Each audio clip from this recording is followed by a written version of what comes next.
Are you sick of watching life pass you by while others seem to move ahead with purpose and power? Are you sick of falling asleep with anxiety in your chest and confusion in your mind, wondering why, no matter how hard you try, success remains just out of reach? Are you sick of promising yourself tomorrow will be different, only to wake up the same? Are you sick of the excuses, sick of the doubt, sick of waiting for someone else to tell you you're ready? Good, because this moment, this night, is your turning point. From this night forward, you will not sleep like an ordinary man. You will sleep like a man who knows the truth. Your mind does not go to sleep when your body does. Your mind is active, always. Even now, as you listen, it is either shaping your destiny or sealing your defeat. There is no pause, no idle, no neutral ground. Your subconscious is always at work. The only question is, what orders are you giving it? You will not stumble into greatness by accident. You will not wake up confident, successful, and disciplined just because you wish for it. No man in history ever has. And yet most men live as if their thoughts are casual things, harmless, wandering, unimportant. But I say to you now, with all the force of experience and spiritual law, thought is power, thought is instruction, thought is the cause of every result, and thought never sleeps. When the body lies still, when the eyes close and the breath slows, your subconscious steps forward. It listens to everything you have planted during the day. And if you have planted nothing but noise, confusion, fear, or doubt, it will grow exactly that. You will become what you permit. You will rise or fall by what you have spoken in silence. So tonight we reverse that pattern. Tonight we plant on purpose. Tonight you will feed your mind like a master, not a drifter. This is not a game. This is not entertainment. This is the process by which men build empires, forge unshakable confidence, and become instruments of definite power in a world full of confusion. You are not here to be entertained. You are here to be transformed, and this transformation will not come by accident or in a single night. It will come by repetition, daily, nightly, unwavering repetition of thought, belief, and command. Just as water smooths stone through endless persistence, so too will your new thoughts carve out the man you have chosen to become. Every night you will listen. Every night you will repeat. Every night you will plant, and in the daylight you will walk taller. You will speak with clarity. You will act with direction, because your mind will no longer be an echo of fear, but a voice of authority. I will guide you through every part of the process. You will learn how to give commands to your subconscious. You will learn how to shape your identity while you sleep. You will learn how to replace fear with faith and confusion with order. You will learn to repeat the truths that build destiny. These next hours are not passive. They are not casual. They are sacred. As you lie back and absorb these teachings, your mind will absorb what your will affirms. Your voice will become your compass, and your belief will become your bridge from this moment to your ideal life. You are not just listening to a voice. You are listening to the future version of yourself who already knows success. You are listening to the identity that is waiting to be built. You are listening to a man who does not hope, he decides. So expect no miracles tonight. Expect instruction. Expect a new mental order. Expect a new voice in your own soul, a voice that says, I am the master of my fate. I demand of myself the highest standard. I feed my mind with power, faith, and certainty. I rise, I act, I persist, I do not turn back. Let this be the beginning of the end of doubt. Let this be the end of fear. Let this be the death of indecision and the birth of your definite purpose. Tonight you become the gardener of your own mind, and I will walk beside you, and let us begin. The subconscious mind never sleeps. It does not close its ears when you do. It does not rest when your eyes shut. Long after your body has sunk into stillness, your mind continues to take instruction. It listens. It absorbs. It executes. Silently, obediently, and without pause. Every man is giving orders, whether he knows it or not. He may not speak aloud, but his dominant thoughts speak for him. They whisper fear. They repeat doubt. They replay failure like a broken phonograph hour after hour until the mind accepts these patterns as reality and begins to build a life around them. You are never inactive. You are never not becoming something. Every thought permitted is a brick. Every emotion repeated is a blueprint. Every image you hold with feeling becomes form. This is not theory. This is law. And the law does not care if you know it exists. It will still build your future in its image. Understand this: the hours of sleep are the richest soil for mental planting. You have no resistance, no logic to block you, no environment to distract you, only suggestion, pure raw suggestion. And that suggestion, if repeated with faith, will shape the iron of your character and the gold of your results. Most men use this time to rehearse disaster. They fall asleep thinking of their failures, their debts, their regrets. They imagine worst-case scenarios. They reanimate arguments. They allow television, gossip, worry, or fatigue to pour weeds into the garden of their mind. And they wonder why they wake up no stronger than they slept. But you will do the opposite. You will take command. You will not allow the night to drift by uncontrolled. You will use these sacred hours to instruct your subconscious with purpose. You will give it clear, repeated, definite orders, spoken with emotion, reinforced with belief, and repeated until they are carved into your very identity. Henry Ford did not dream of failure before bed. He visualized entire assembly systems running efficiently before they were even invented. He imagined cars produced so cheaply that every man could own one. And he became what he believed, not because he hoped, but because he repeated it so often that his mind could not conceive otherwise. Thomas Edison did not fall asleep in fear. He often drifted into unconsciousness on his workbench, focused so intensely on solving problems that the solutions would arrive in the night. He gave orders before he slept, and those orders bore fruit. He believed success would come, and so it did, because he told his subconscious so. You will now begin to use the same law, and you will begin now, this very night, not with hope, not with doubt, but with calm authority and spiritual certainty. Speak to your subconscious as a general addresses his troops, as a king addresses his people, as a master addresses his servant. Say to yourself, I am the type of person who directs his mind. While I sleep, my future is forming. I feed my subconscious with faith, order, and belief. My rest is sacred. My rest is instruction. Let these words echo. Let them settle. Let them become the new rhythm of your internal voice. Do not speak them casually. Speak them with feeling. Speak them as if your future depends on it, because it does. Your subconscious is a receiver. It does not argue. It does not resist. It accepts what is repeated with emotion. It hears belief, it hears faith, and it obeys with divine exactness. This is why your results are never an accident. They are always a reflection of your dominant inner speech. The world has trained you to think passively. It has taught you that circumstances shape your life. But I tell you now, the truth is the opposite. Circumstance is the effect. Thought is the cause. And the cause is always under your command once you know how to give the order. What you attract is not what you want. It is what you believe, what you repeat, what you emotionally hold in the theater of your mind when no one else is watching. And it is this internal process that must now become conscious, disciplined, and definite. As you lie down tonight, I will instruct you to give yourself to this process with all your mental power. See your definite chief aim as already complete. Speak the attributes of your ideal self. Visualize the version of you who already commands wealth, health, order, confidence, and peace. Do not wait for it to feel real. Repeat until it becomes real.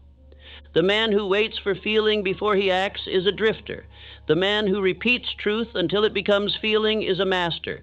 You must master yourself before you can master results. And you must master thought before you can master self. Do not worry if it feels unfamiliar. All success is unfamiliar at first. You are building a new pattern. The old you was built through years of unconscious suggestion. You are now building the new you with deliberate thought, chosen affirmation, and repeated belief. Let no thought pass unchecked. Let no fear be rehearsed. Let no doubt be spoken. And if one arises, replace it immediately with truth. Say, that is not part of me. I no longer feed failure. I am becoming what I instruct. My subconscious obeys my word. The repetition of these truths is not a gimmick. It is law. Thought repeated becomes belief. Belief repeated becomes habit. Habit repeated becomes identity. And identity shapes every decision, every action, every result. This is not opinion. This is spiritual mechanics. You must not allow the world to choose your identity. You must not allow television, fear, or failure to become your instructors. From this moment forward, you choose, you lead, you build. Every night your subconscious is open. It is listening. What you tell it determines what it creates. Your wealth, your relationships, your opportunities, they are all shaped in this sacred silence. You are the sculptor. You are the architect.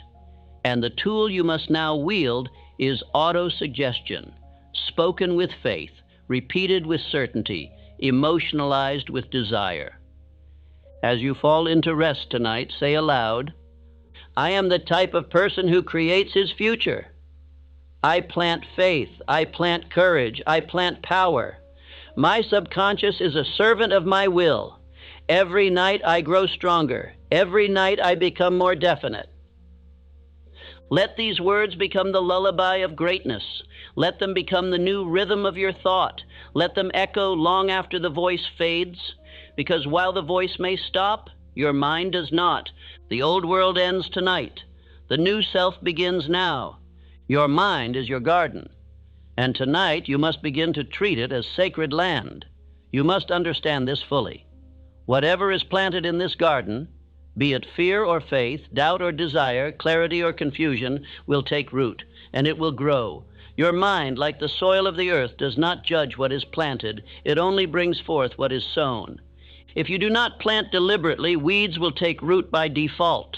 That is the nature of neglected land, and that is the nature of the unguarded mind. Confusion, fear, insecurity, hopelessness, these are the weeds that grow when the gardener is asleep, distracted, or indifferent. And the world, being full of noise and opinion, will sow these weeds freely into any mind left open and unattended. Most men do not realize their divine duty as mental gardeners. They go through life reacting to whatever the world throws at them. They listen to the fears of others, absorb the doubts of the news, dwell on past failures, and call it realism. But realism is often just the refusal to cultivate thought. It is the language of mental laziness, and it breeds mediocrity. You are not here to live like that. You are not here to let others decide the crop of your life. From this moment forward, you must take back the tools of the gardener, the trowel of conscious suggestion, the water of repetition, and the sunlight of faith. You must dig up every root of fear. You must pull out every vine of hesitation. You must till the soil of your subconscious until it is ready to receive only what you have chosen to grow. Tonight, I ask you to walk through the garden of your mind. Close your eyes and see it. What is growing there? What images have you allowed to flourish? What beliefs have you tolerated that do not serve you? What stories have you repeated so many times that they now grow like trees, unchallenged? Now see yourself walking through that space with authority, with fire in your spirit. Begin to remove what does not belong. Uproot every phrase that starts with I can't. Burn every belief that was planted by those who gave up on their own dreams. Tear out the shame, the hesitation, the excuses, and the false identities. You are not the man others told you to be. You are who you decide to be. Once the ground is cleared, you must begin to plant. You must sow thoughts of strength, clarity, power, discipline, faith, and purpose.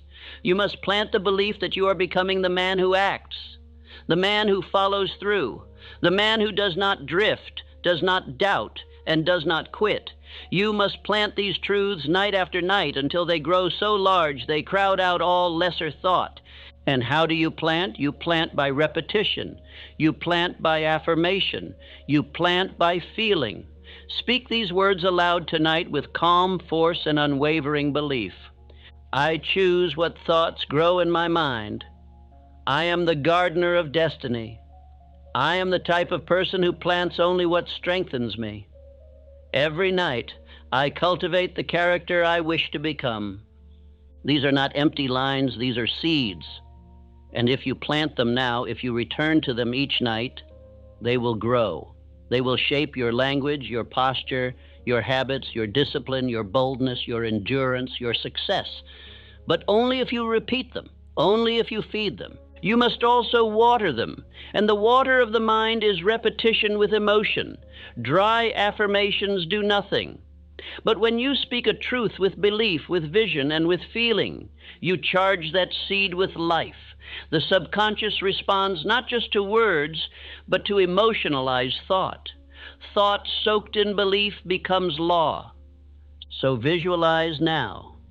See yourself walking through the rows of your mental garden. See healthy trees of courage rising. See vines of persistence crawling up the trellises of your thought. See flowers of faith blooming where fear once lived. This is your new world. This is your private territory. Guard it, tend to it, visit it nightly. Do not allow weeds to return. If you catch yourself replaying failure, remove it. If you hear the voice of criticism, silence it. If fear tries to return, declare out loud, fear has no root here. This soil is sacred. It grows only power. I am no longer the man who tolerates weakness. Every seed I plant is worthy of harvest. This is not poetic talk. This is law. What you plant, you will harvest. And the harvest will come not by chance, but by cause. Do not expect tomorrow to look different if tonight you plant the same thoughts that built yesterday. You must become disciplined in your mental gardening. Every night must be a ritual, not a vague wishing, but a deliberate act of mental cultivation. This is your greatest work, more important than any meeting, any strategy, any opportunity, because all opportunity is filtered through your identity. And identity is built in the silence of repeated thought. The man who masters this becomes unstoppable. He walks into rooms with calm power. He speaks with certainty. He makes decisions swiftly. He persists with endurance, not because he is lucky, but because he has tended his mind like a sacred field and it bears the fruit of order. You must not leave this to chance. Most men never take this seriously. They let the weeds grow. They say, it's just a thought, not knowing that thought is the first cause of everything they will ever be. Do not be like them. Be the exception. Be the man who plants greatness and waters it daily. Now repeat these words as you prepare for rest. I do not allow weeds to grow in my mind. I plant only what I intend to become. I am the type of person who prepares for greatness in silence. My harvest is inevitable because my planting is deliberate. You are not simply listening to a speech. You are reprogramming the very soil of your destiny. You are taking control of your most sacred asset, your own mind. And this power, once claimed, can never be taken, only neglected. So do not neglect it, not tonight, not ever again. All transformation begins with this tool, autosuggestion. You must understand this word, not as a concept, but as a weapon. It is the bridge between who you are and who you intend to become. It is the only method by which you can issue instructions to your subconscious mind, and it is the single most powerful tool ever placed in the hands of man. No man rises above the suggestions he permits. No man ever created wealth, greatness, love, or certainty without first telling himself that it was possible and then repeating it until it became inevitable. Autosuggestion is not wishful thinking. It is not fantasy. It is not the blind repetition of empty phrases. Autosuggestion is self-command, issued with belief, repeated with persistence, backed by desire, and absorbed by the subconscious through emotion. You are always suggesting something to yourself. The only question is, are you choosing it, or are you letting the world do it for you? Most men walk through life under the control of other people's suggestions. Their teachers told them they would never be leaders. Their parents told them to play it safe. Their friends mocked their ambition. Society whispered, "Be realistic." And so, without realizing it, they accepted these ideas and made them their own. And what they accepted, they became. But you will not live by suggestion from the outside. You will live by instruction from within. You will speak words not of fear, but of faith, not of limitation, but of power. And you will repeat those words until your mind has no choice but to obey. Let me make this clear. Repetition is the key to mastery. Repetition is how the subconscious mind learns. It is how new beliefs are installed. It is how confidence is built. It is how desire becomes belief and belief becomes action. And it is how you will rewire your very identity. Henry Ford was not the smartest man in the room. He was not the wealthiest man to start, but he was the most definite. He suggested to himself, day and night, that he could build a car affordable to every man. And he repeated that belief until it shaped his reality. When others said it couldn't be done, he said, "Whether you think you can or you think you can't, you're right." That was not just a saying. That was a philosophy rooted in autosuggestion. The same was true for Andrew Carnegie. He repeated to himself that he would dominate the steel industry, and he did. He told himself he would give away more money than any man who had ever lived. And he did that too. Before any act, before any result, there was belief. And before belief, there was repeated suggestion. You must now build the same habit, but not once a week. Not only when you feel like it, you must do it every night with intention until the very walls of your mind echo your command back to you in the morning. Here is your truth. If you do not give your mind instructions, it will obey the suggestions of fear, failure, and fatigue. If you do not speak belief into your soul, the world will whisper confusion into your spirit. If you do not affirm strength, your mind will default to weakness. You are the commander. You are the voice of authority. You are the master issuing orders to the most powerful assistant in existence, your own subconscious. And this assistant never questions. It accepts whatever is repeated with emotion, and it builds your results accordingly. Let us now make this practical. Each night, as you lie down to rest, you must begin your autosuggestion ritual. Do not wait until you feel like it. That is the mistake of the average man. You speak the truth until you feel it. You repeat the words until they become real. You plant the belief until it grows deep enough to sustain itself. The subconscious mind accepts only that which is repeated persistently and emotionalized with belief. This means you must speak your affirmations with feeling. You must believe that what you say is already becoming true. You must speak not as a beggar hoping for change, but as a king declaring what shall be. Here is your nightly command. I am the type of person who reprograms himself nightly. I use repetition to build identity. I speak truth to my subconscious and it obeys. My words create who I am becoming. I repeat what is powerful. I reject what is weak. These are your tools, and you will use them with discipline. Now let us go deeper. What should you be suggesting? What is worthy of your nightly repetition? Only this, the man you intend to become. Describe him clearly. Speak of his courage. Speak of his certainty. Speak of his wealth, his clarity, his discipline. Do not speak of what you want. Speak of who you are. Because if you suggest to your mind that you want something, it will believe you do not yet have it. Instead, declare, I am, I do, I act, I follow through, I persist, I lead, I build, I create. Speak in the language of identity, not desire, and repeat these declarations until your subconscious begins to form the corresponding habits, the matching attitudes, the aligned decisions, and it will, because that is its nature. Let us pause and make this more specific. Take your definite chief aim and reduce it to a single clear statement. Speak it out loud. Feel it. Visualize it. Repeat it. Say, I demand riches of life with definite purpose. I am building a fortune through clear action and persistent faith. I do not hope. I do not wait. I act with purpose and power. These are not dreams. These are commands. You are programming your system, and the system will respond. Every repetition plants a deeper seed. Every night waters the garden. Every phrase carved into your mind becomes a permanent groove, and that groove becomes character. Some will say, this is too simple. Let them say it. They are the ones who complicate their failure while mocking the simplicity of success. Great men do not require complex formulas.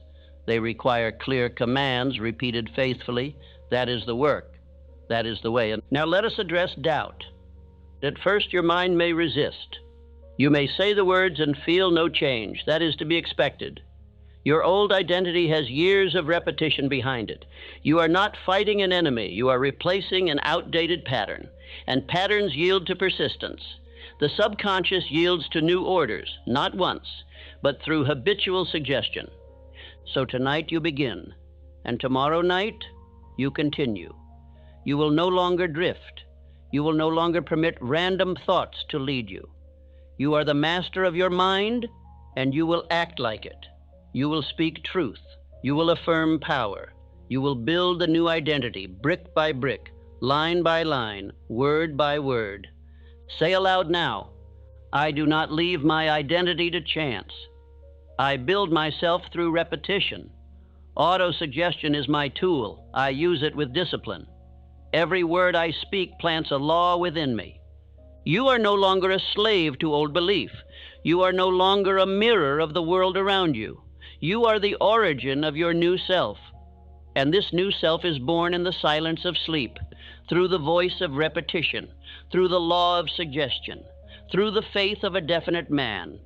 Let us seal this with your nightly affirmation sequence. Speak these aloud now and carry them into your subconscious as you fall into rest. I am the architect of my mind. I suggest strength, clarity, and direction. I persist in belief until my identity is forged.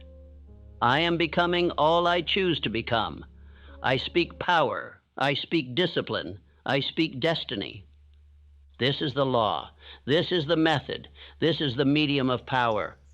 What you see in your mind with emotion, you become in your life with certainty. This is not imagination. This is spiritual architecture. Your subconscious does not distinguish between real and vividly imagined. Whatever you visualize with belief, it accepts as fact and begins at once to translate into results. Visualization is not idle daydreaming. Visualization is instruction. It is rehearsal. It is blueprinting your inner world so the outer world must conform. Most men never understand this law. They hope, they wish, they vaguely want success, but they never sit down and see it. They never give their subconscious the image it needs to follow. And a mind without image becomes a life without direction. Tonight you begin a new ritual, the nightly vision of your future self. This vision is not casual. It is not abstract. It must be clear, emotional, and repeated. You must begin to live mentally inside the image of the man you intend to become until the subconscious, obedient and exact, builds him into reality. You become what you visualize nightly. You become what you repeat emotionally. You become what you instruct your mind to see again and again, until no other image can survive. Let me explain why this works. The subconscious mind operates in pictures. When you speak affirmations, you are using words, but those words carry images, and those images carry emotion, and it is the emotion that penetrates deepest. If you visualize yourself succeeding but feel weak, the subconscious hears weakness. But if you visualize with certainty, if you feel what it is like to already be the man you choose to be, that feeling becomes law. The subconscious moves mountains to make it so. Every night before you sleep, you must build the vision. See yourself already living the life your definite chief aim requires. Where do you live? How do you speak? What kind of posture do you hold? What decisions do you make? How do others respond to your presence? This is not fiction. This is construction. You are forming the mold into which your mind will pour your future. This practice is not new. I used it myself when I sought to form the principles of this very philosophy. I built an invisible council in my imagination. Men I admired: Abraham Lincoln, Napoleon Bonaparte, Ralph Waldo Emerson, Elbert Hubbard, and others. I imagined sitting with them nightly. I heard their voices. I watched them speak. I asked them questions. And over time, the qualities they embodied began to take root in me. That is not magic. That is visualization, practiced with faith.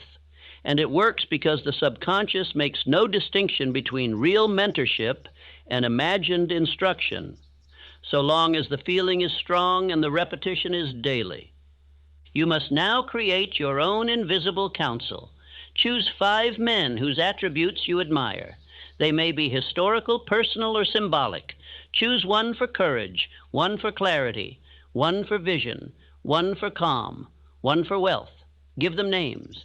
See them seated at your table. Imagine their faces. Hear their voices. And every night before rest, enter the chamber of your own mind and sit among them. Let them advise you. Let them affirm you. Let their strength become your standard. This practice will feel unusual at first. That is because you have never been taught to use your imagination as a tool of discipline. Most use it for worry, for fantasy, for regret. But the disciplined man uses imagination to program his future. And you must do the same. Now begin this exercise with me. Close your eyes. See the room. See the table. See your counsel seated with you. See yourself as you wish to be, strong, certain, decisive. Hear yourself speak. Hear the confidence in your tone. Hear your counsel nod in approval. Let the emotion rise. Let the vision become vivid. Let the image become unforgettable. This is the identity you are building. This is the future you are claiming. This is the image you will carry into your sleep and in time into your waking life. Let us now fix this vision with your spoken word. Repeat with feeling. I am the type of person who sees clearly before acting. I visualize success, and so I create it. My imagination is not fantasy, it is instruction. I build the image of my ideal life, and my mind obeys. What I see nightly, I become daily. Do not skip this step. The mind does not follow hope, it follows pattern. And pattern is built by repetition of image and word over and over until there is no room for the old self to remain. You must be consistent. Every night, return to your vision. Make it clearer. Make it stronger. Add detail. Add emotion. Rehearse it like a master. See yourself waking with purpose. See your day unfolding with power. See obstacles dissolve before your decisiveness. See yourself as the man who follows through. You are not rehearsing fiction. You are engraving identity. You are building the internal structure for external success. Do not expect the world to offer you more than your inner world can hold. Expand your vision, and your world will expand to match it. Some will mock this process. Let them. They live by accident. You are now living by design, and design begins in the mind. The greatest achievers in history were masters of internal vision. Carnegie saw the steel empire long before he built it. Edison saw the electric light long before it lit a room. Rockefeller saw financial dominion long before the world recognized his name. Each of them held a mental image that burned into their subconscious until they were compelled to act in harmony with it. You must now do the same. Every night return to your picture, speak its truth, feel its presence, live inside its energy, and in time the subconscious will accept no other alternative. You will begin to act as the man you have imagined. You will speak like him, walk like him, decide like him, and in time you will be him. Now say this with me. I am the man I have seen in my mind. I live from the vision, not from memory. I do not hope, I instruct. I do not wonder, I create. I become what I visualize, and I visualize nightly. These words are seeds. Your mind is the soil, and your future is the harvest. Plant with care, repeat with conviction, tend with persistence, and trust the law. Tonight you have begun to use the same faculty that built empires and transformed the course of history. The difference between the masses and the great is not talent. It is the will to hold a vision when others drift. You now hold that vision. You now walk with purpose. You now create your world from the inside out. You do not become successful by wishing. You do not become disciplined by accident. You do not become confident by chance. You become these things because night after night, in the hidden silence of your inner world, you are instructing your subconscious who you are. Whether you know it or not, you are always building identity. Every man walks in the image of the identity he repeats. The words you speak, the pictures you see, the emotions you permit, all combine into one powerful command. This is who I am. And your subconscious obeys. It does not argue. It does not question. It receives your repeated thoughts as law, and it builds your habits, your reactions, your decisions, and your destiny in perfect harmony with them. The tragedy is this. Most men are programming weakness into their identity without realizing it. They say things like, I'm not that disciplined. I just can't focus. I never follow through. I always get distracted. I'm not that type of person. And they say it with emotion, with conviction. And so the subconscious accepts it. And so it becomes true. If you say it often enough, it becomes who you are. But here is the power, the miracle, if you will. You can choose a new identity. You can speak a new image. You can repeat a new character until your subconscious removes the old and installs the new. And this change begins not in public, not in performance, not in the presence of applause, but in silence, in solitude, in sleep. Your subconscious is most open during the quiet moments before rest. And during these moments, you must no longer leave your identity to chance. You must become the sculptor. You must speak into your soul the man you have chosen to be over and over again until your every cell obeys. Identity is not fate. It is not fixed. It is not genetic. It is constructed. And construction is deliberate. Every builder knows this. You do not construct without a blueprint. You do not lay bricks without intention. And you do not build a self unless you first define what that self shall be. So define him now. Who is he? The new you, the strong you, the disciplined you, the definite you. What does he believe? How does he walk? How does he act under pressure? What does he say when others quit? What is his tone, his tempo, his presence? Now speak it, affirm it, program it. I am the type of person who follows through. I am the type of person who rises early and acts with purpose. I am the type of person who keeps his word. I am the type of person who works while others sleep. I am the type of person who trains his mind nightly. You may not feel it yet. That does not matter. The seed does not resemble the tree. But if planted, watered, and shielded, it will grow. And identity works the same.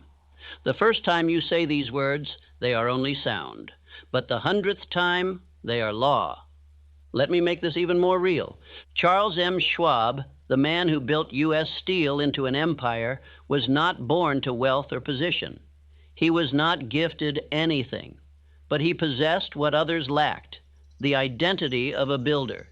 He walked with the confidence of a man who already saw the result. He trained his thoughts. He chose his beliefs. He repeated success into his soul, and the world bowed to match. You will do the same, but not with arrogance, with certainty, with the calm of a man who has repeated his identity until he cannot be anything else. Each night as you lie down, speak the man into existence. Say it aloud. I am the architect of my identity. I program myself with every word I speak. I am becoming the man I was born to be. I do not drift. I do not break. I do not doubt. Repeat this every night. Make it a law. Let your sleep become sacred ground. Let every word be a brick. Let every affirmation be a beam of steel. Let every breath carry the rhythm of transformation.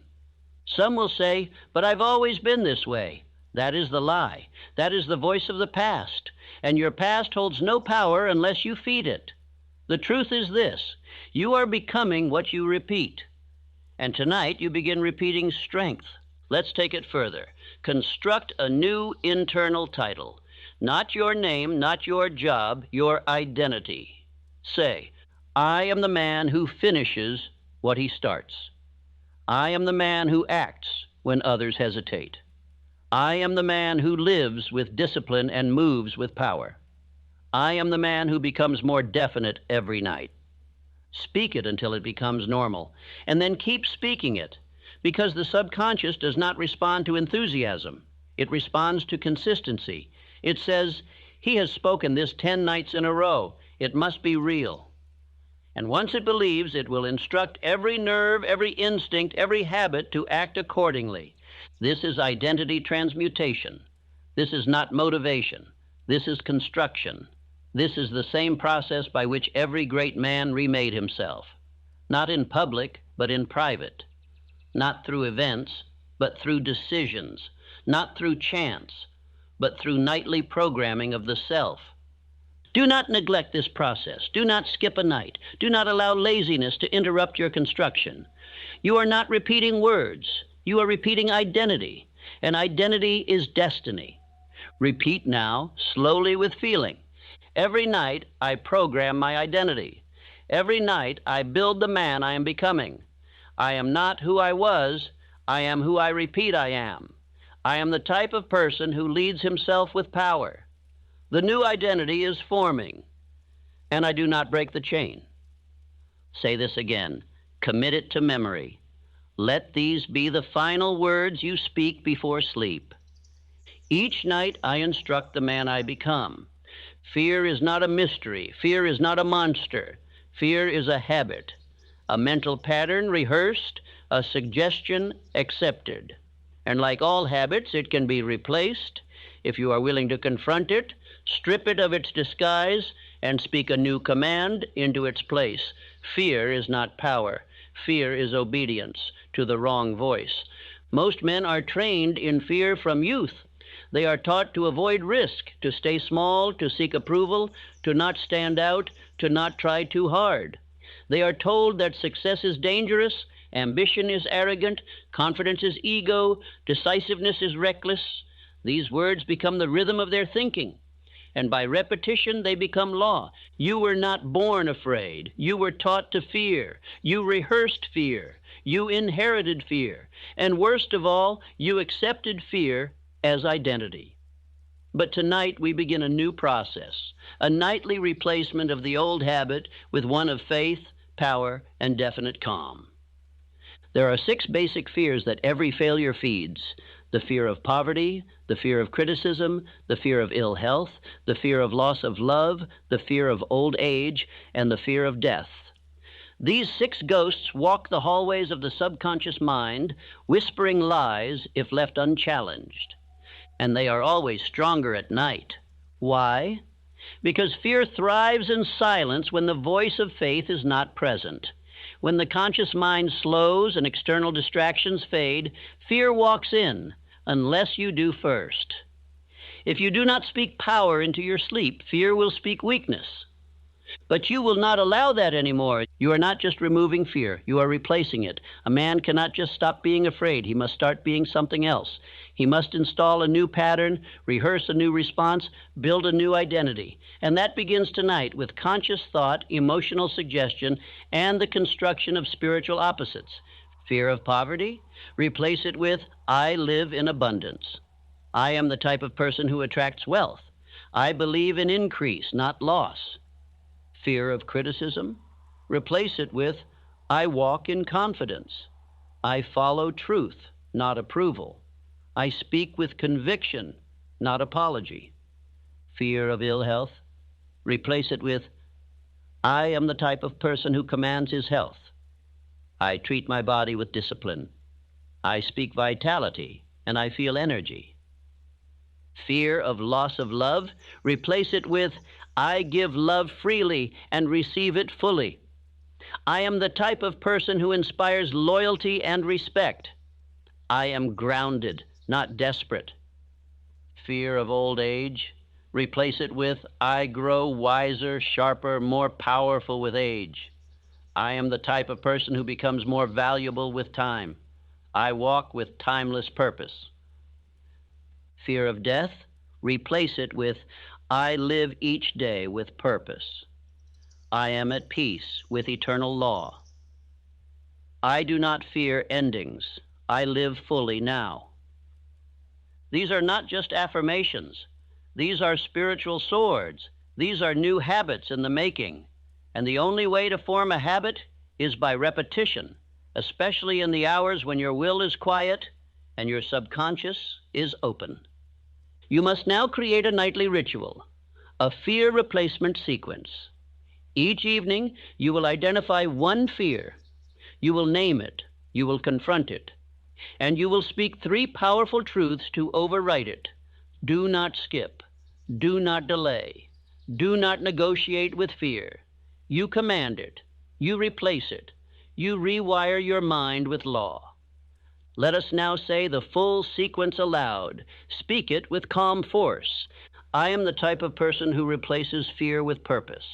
I do not rehearse fear, I overwrite it. I do not serve ghosts, I serve truth. Fear is not welcome in my subconscious. I repeat faith until fear fades. Understand? Fear is a shadow.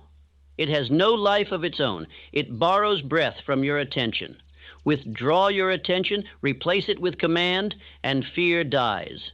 But you must be consistent. You must speak courage even when you don't feel it. You must rehearse boldness until it becomes natural. You must plant power nightly, or fear will return by default. Let me give you an image. Picture your subconscious as a house. In this house, you have allowed a tenant named Fear to live for years. He knows the rooms. He walks freely. But now you have decided to evict him, and you've brought in a new tenant, Faith. Faith is stronger, but fear is familiar. Fear does not leave politely. He will knock. He will plead. He will try to enter again through old thoughts. Do not let him back in. Lock the doors of your mind with new language. Install the alarm system of repeated affirmations. Stand at the threshold each night and say, only faith lives here now. And in time, fear will forget your name. You are not weak. You are not broken. You are not a victim of your thoughts. You are the builder. You are the gardener. You are the commander. And you are now installing a new mental operating system, one where fear is replaced with spiritual certainty. Even Abraham Lincoln, one of the strongest minds in history, faced fear. He lost children. He faced public hatred. He suffered depression. And yet he led a nation through war, guided by faith in a principle larger than himself, not because he felt no fear, but because he refused to let fear be final. So must you. Now repeat with me, slowly, calmly, with power. Fear is no longer my pattern. I am the type of person who acts despite emotion. I rehearse certainty and I move with calm. I sleep in peace because my mind is in order. I do not run from fear. I replace it with truth. Let this be your last instruction tonight. Let no fear enter your sleep. Let no ghost walk your garden. Let no weakness be given space. Tonight, your subconscious is being trained. Tonight, you plant the habit of fearlessness, and soon that habit will become your identity. Every oak began as an acorn. Every mansion began as a sketch. Every fortune began as a thought. And so must your future. Thought is the first cause. Thought is the spiritual seed from which all material results grow. What you now experience in your outer life is nothing more than the harvest of thoughts you once planted, knowingly or unknowingly. You must understand this deeply. Your mind is a spiritual field. You are planting something into it every day. The only question is what? Are you planting order or disorder, strength or weakness, faith or fear? Most men are careless with thought. They allow anything to grow, and so they are shocked by the weeds that rise. But there is no mystery here. There is only law. You cannot plant defeat and harvest victory. You cannot plant passivity and reap confidence. You cannot plant confusion and expect clarity. The law of mental agriculture is strict, exact, and unforgiving to those who neglect it. But it is generous beyond measure to the man who obeys it. Let us go back to the root. All achievement begins in the mind. Before Rockefeller ever held his first dollar, he had planted the image of vast wealth. As a poor child, he imagined money moving in waves toward him. He told himself even then that he would control industries. He rehearsed the power of generosity. And when the world gave him nothing, he gave himself a fortune, first in thought, then in form. That is how it works. The outer must mirror the inner. It has no choice. Your reality is nothing more than the organized reflection of your repeated beliefs. This is why I tell you, guard your thoughts like treasure. If thought is the seed, then your attention is the hand that plants. Your repetition is the water. Your emotion is the sun. And your subconscious is the soil. Let us be clear. This is spiritual science, not guesswork, not superstition. Every man who built greatness obeyed this law, whether he knew its name or not. And now you know it, and you must obey it. Start now. Become a man who plants deliberately, who thinks intentionally, who speaks as one sowing his future. Eliminate the language of failure.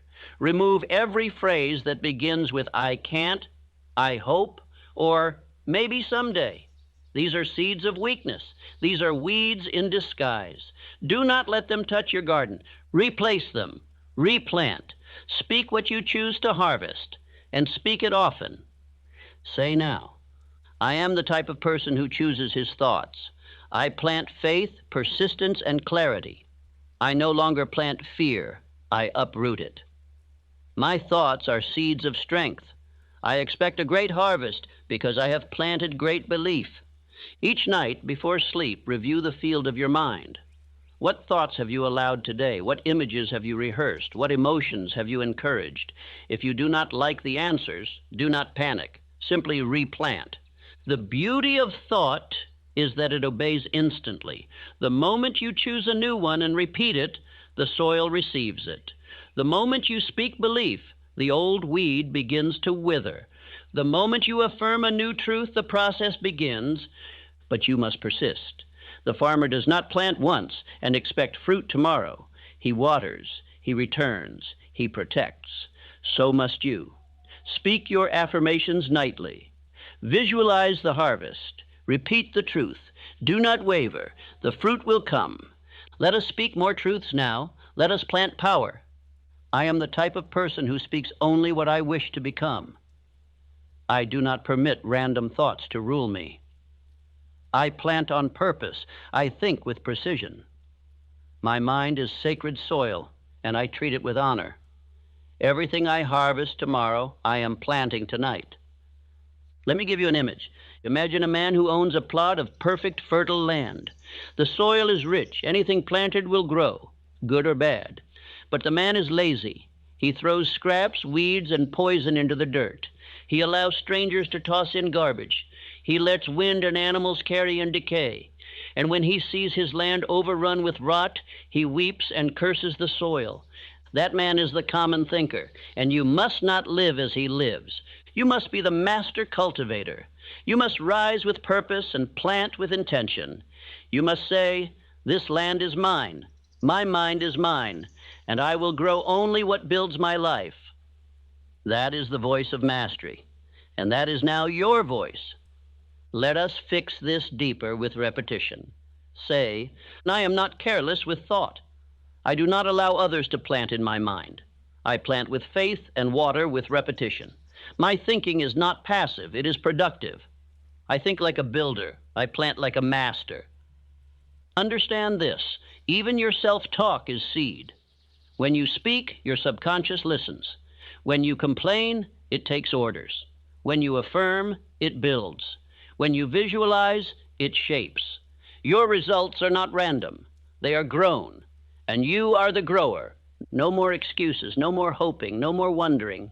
You are the farmer. You are the cause. You are the planter of destiny. And every night, your field lies open. And now, you will plant like a king. Indecision is the slow death of all dreams. It is the silent killer of destiny. It is the cause of broken potential, abandoned plans, and men who live beneath their power. Nothing destroys ambition faster than hesitation, and nothing restores power faster than a single bold decision followed by consistent action. You must train yourself to become a man who decides, who moves, who does not pause and circle the same thought for weeks, months, years. A man who decides builds momentum. A man who delays surrenders his will, and no man can command his subconscious while doubting himself. Decision is not a moment. It is a habit. It is the muscle of the mind. And like all muscles, it grows through use. Each night, as you prepare for rest, you must practice decisiveness in thought. You must say to your subconscious, "This is what I want. This is who I am. This is what I will do." No more vague intentions. No more emotional flip-flopping. No more pretending you need more time. Time is not your answer. Decision is. You do not need more certainty. You need more commitment. And that begins now in silence with a firm mental command. Andrew Carnegie once said to me, "There is one thing that separates the great from the average. It is their ability to make a decision and stand by it." He demanded that I choose between hesitation and definiteness. He said, "Decide now, not tomorrow. Decide fully, not weakly." And from that moment, my life changed. Let me give you this truth. Every night that you go to bed undecided, your subconscious receives the instruction to remain confused. You wake up scattered. You delay again. You lose momentum. But if before sleep you say, "I am the man who moves with clarity," your subconscious accepts the order, and you begin to act in harmony with it. So tonight we install this habit, not someday. Now let us begin with your chief aim. Decide, choose, declare. If you cannot yet act on it fully, speak it anyway, because the decision comes before the evidence. The mind responds to repetition of belief, not delay for proof.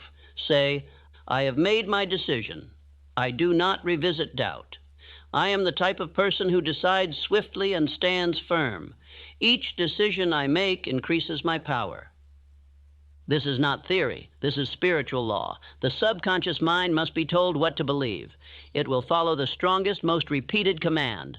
And decision is the language of power. Repetition is the mechanism of belief. Emotion is the fuel. And together they form a permanent habit. You must speak decisiveness into your spirit every night, even in small matters. Choose how you will begin tomorrow. Choose what thoughts you will permit. Choose what emotions you will reject. Do not leave these to chance. Practice decision in the dark so you move with power in the light. The man who cannot decide lives in mental paralysis. He overthinks. He rewrites the plan. He hesitates when boldness is required. And in that state, the subconscious receives only confusion. No clarity, no instruction, no power. And so it does nothing. Or worse, it follows the world. But the man who decides, he becomes dangerous. He wakes with purpose. He speaks with conviction. He walks into the day already knowing how he will move, and he wins. Not because he always gets it right, but because he always moves forward. That is the key. Movement, action, progress. You do not need perfect plans. You need definite action. And if you act from decision, even your errors will become fuel for greatness. Let us install this pattern now. Say with me, I am the type of person who finishes what he starts. I am the type of person who does not delay. I am the type of person who decides without apology. I am the type of person who commits and persists. Repetition forms habit. Habit forms identity. Identity forms destiny. And the identity of a decision maker is formed by nightly affirmations and visualized follow-through. Tonight, visualize yourself making a difficult decision. Feel the pressure. Hear the voices of doubt.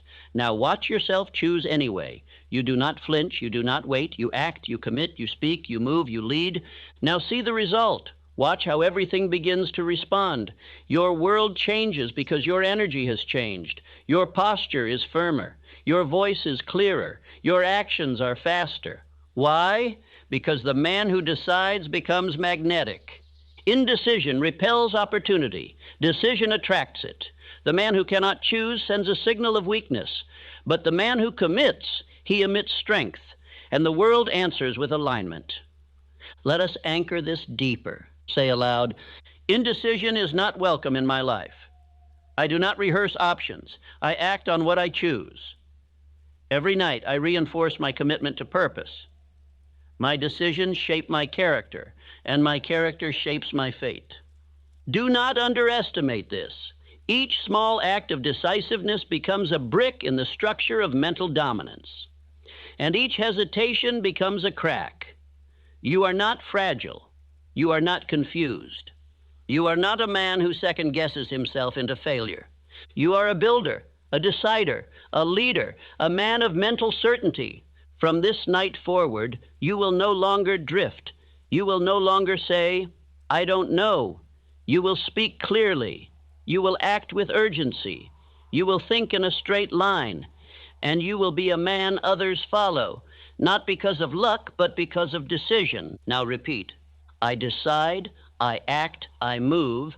I am not confused, I am clear. I am not hesitant, I am bold. I do not delay, I execute. Desire is the spark. Decision is the ignition. But persistence is the fire that cannot be put out. Without persistence, all dreams remain invisible. All plans remain on paper. All potential remains locked in the mind of a man who could but never did. Persistence is not emotion. Persistence is not motivation. Persistence is the daily return to your purpose when no one claps, no one cheers, and no visible result rewards you. It is the unseen work that turns the imagined into the inevitable. It is the force that tells your subconscious, this is not a wish, this is law. Understand this, you will be tested. Delay will come, resistance will whisper, disappointment will knock, fatigue will try to soften your fire, but none of these things can break the man who has trained his subconscious to persist. Because his power does not come from circumstances. It comes from decision, and he has repeated that decision so many nights in a row that it is now who he is. You must become that man. Edison failed over 10,000 times. He did not call it failure, he called it instruction. He said, I have not failed. I have just found 10,000 ways that will not work. That is persistence, that is identity. That is a man who trained his mind through repetition to expect the invisible to become real. Ford was mocked, Carnegie was doubted, Lincoln was defeated time and again, but they returned to the vision. They returned to the plan. They returned to the work, not because it was easy, because it was non-negotiable. And that is how you must train your mind, to return, to repeat, to replant, to keep pressing when nothing moves, because persistence rewires the subconscious. Each act tells your inner world, this is real. And once the subconscious accepts that, your entire being begins to operate in harmony with your aim. Tonight you must repeat to yourself, not softly, but with strength, I am the type of person who persists until he succeeds. I do not give up. I do not slow down. I do not disappear. I return daily. I return nightly. I return always. I am relentless. I am certain. I am unwavering. These words are not decoration. They are fuel, and you must speak them into the fire of your soul until they no longer sound like affirmation, but like truth. Let us now speak about time. Most men measure progress by how quickly they see results, but the master builder understands that delay is part of the process. You cannot reap in the same season you sow. If you plant wealth tonight and dig it up tomorrow to check the roots, you have killed the process. Faith is needed, yes, but even faith must be accompanied by persistence. So when the days are quiet, persist. When others forget their goals, persist. When the old habits knock on your door, persist. When your mind says, maybe I'm not cut out for this, say, I persist until I succeed. The subconscious does not respect the man who gives up, but it builds monuments for the one who keeps showing up. Let us now practice the ritual of mental return. This is your nightly reinforcement of action. You will say this every night until it becomes your spine. No matter how I feel, I return. No matter what I see, I act. No matter how long it takes, I endure. My mind is trained to persist. Now visualize. See yourself building a wall. You lay one brick each day. You do not look at the entire wall. You focus on the brick. And each night before sleep, you see the wall growing. You feel the progress. You trust the system. That is persistence. That is momentum. That is how the invisible becomes visible. Do not fall for the trap of impatience. That is a temptation of the weak. The world will try to convince you that if it does not happen fast, it is not working. But the truth is this: if you are acting, repeating, and believing, it is always working. You must anchor your soul in the truth that progress is inevitable when effort is consistent. So say with me now, I do not measure by speed. I measure by direction. I plant daily, trust deeply, and harvest in time. I act in faith, persist through silence, and expect results. I am not shaken. I am not moved. I am not deterred. Every great man was once laughed at, doubted, criticized, ignored, but he continued. He spoke belief. He acted again. He returned to his purpose with blood in his eyes and faith in his heart, and the world yielded, not to his talent, but to his persistence. You are now becoming that man. Let this be your identity. I am the type of person who never quits. I return when others rest. I continue when others stop. I persist when others complain. I finish what I start. This is how mountains are moved, not in one day, but in thousands of small movements, each one powered by persistence. This is how wealth is built. This is how strength is built. This is how character is built, not through moments, but through identity reinforced over time. So tonight, as your body rests, your subconscious will be instructed with these final affirmations. Speak them calmly. Speak them repeatedly. Speak them with fire. While I sleep, my identity strengthens. While I rest, my character is fortified. Every night, I return to my purpose. Every night, I become more persistent. Every night, I build the invisible. This is your power. This is your advantage. This is your spiritual edge. The common man forgets. The drifting man quits. But you persist. All achievement begins first in the mind. All riches are born in thought, given form by clarity, and sustained through organized planning. Without a plan, desire is nothing but noise. Without structure, faith is scattered. Without direction, even the most powerful ambition collapses into frustration and fatigue. And so I say this to you plainly. You must begin each night with order in your mind, not chaos, not confusion, not emotional drift, but the firm clarity of a man who has charted his course and intends to arrive. This principle is often misunderstood. Men think planning is something you do once, a document, a goal sheet, a strategy you write and file away. But I tell you, planning is a nightly ritual. It is mental preparation. It is spiritual alignment. It is the architect sitting with the blueprint every evening and saying, let me see clearly, let me move deliberately, let me build precisely. Most men live reactively. They wait to see what the day brings. They stumble into tasks. They respond to others. And they wonder why their dreams grow no closer. But the man of success plants his actions the night before. He visualizes his day. He sees it unfold. He orders it. And in the morning, he executes what was already rehearsed. You must now become that man. You must end each day not with random thought, but with mental architecture. You must ask, what is my priority? What is the next action toward my definite chief aim? What must be done? What must be removed? What must be scheduled? Then you see it, you feel it, you plan it, and you command your subconscious to act upon it. Because the subconscious builds in silence. It does not wait for daylight. It works while you rest. And it works best when you give it clear, definite, emotionalized instruction. Say this now. I do not wait for order. I create it. I am the type of person who ends each day with a plan. My subconscious executes what I feed it. My results follow my structure. I do not wander. I construct. Let me share with you a story. William Wrigley, Jr., the chewing gum magnate, did not begin with brilliance. He began with focus. While others scattered their efforts across many ventures, he chose one idea: make gum. Sell it better than anyone.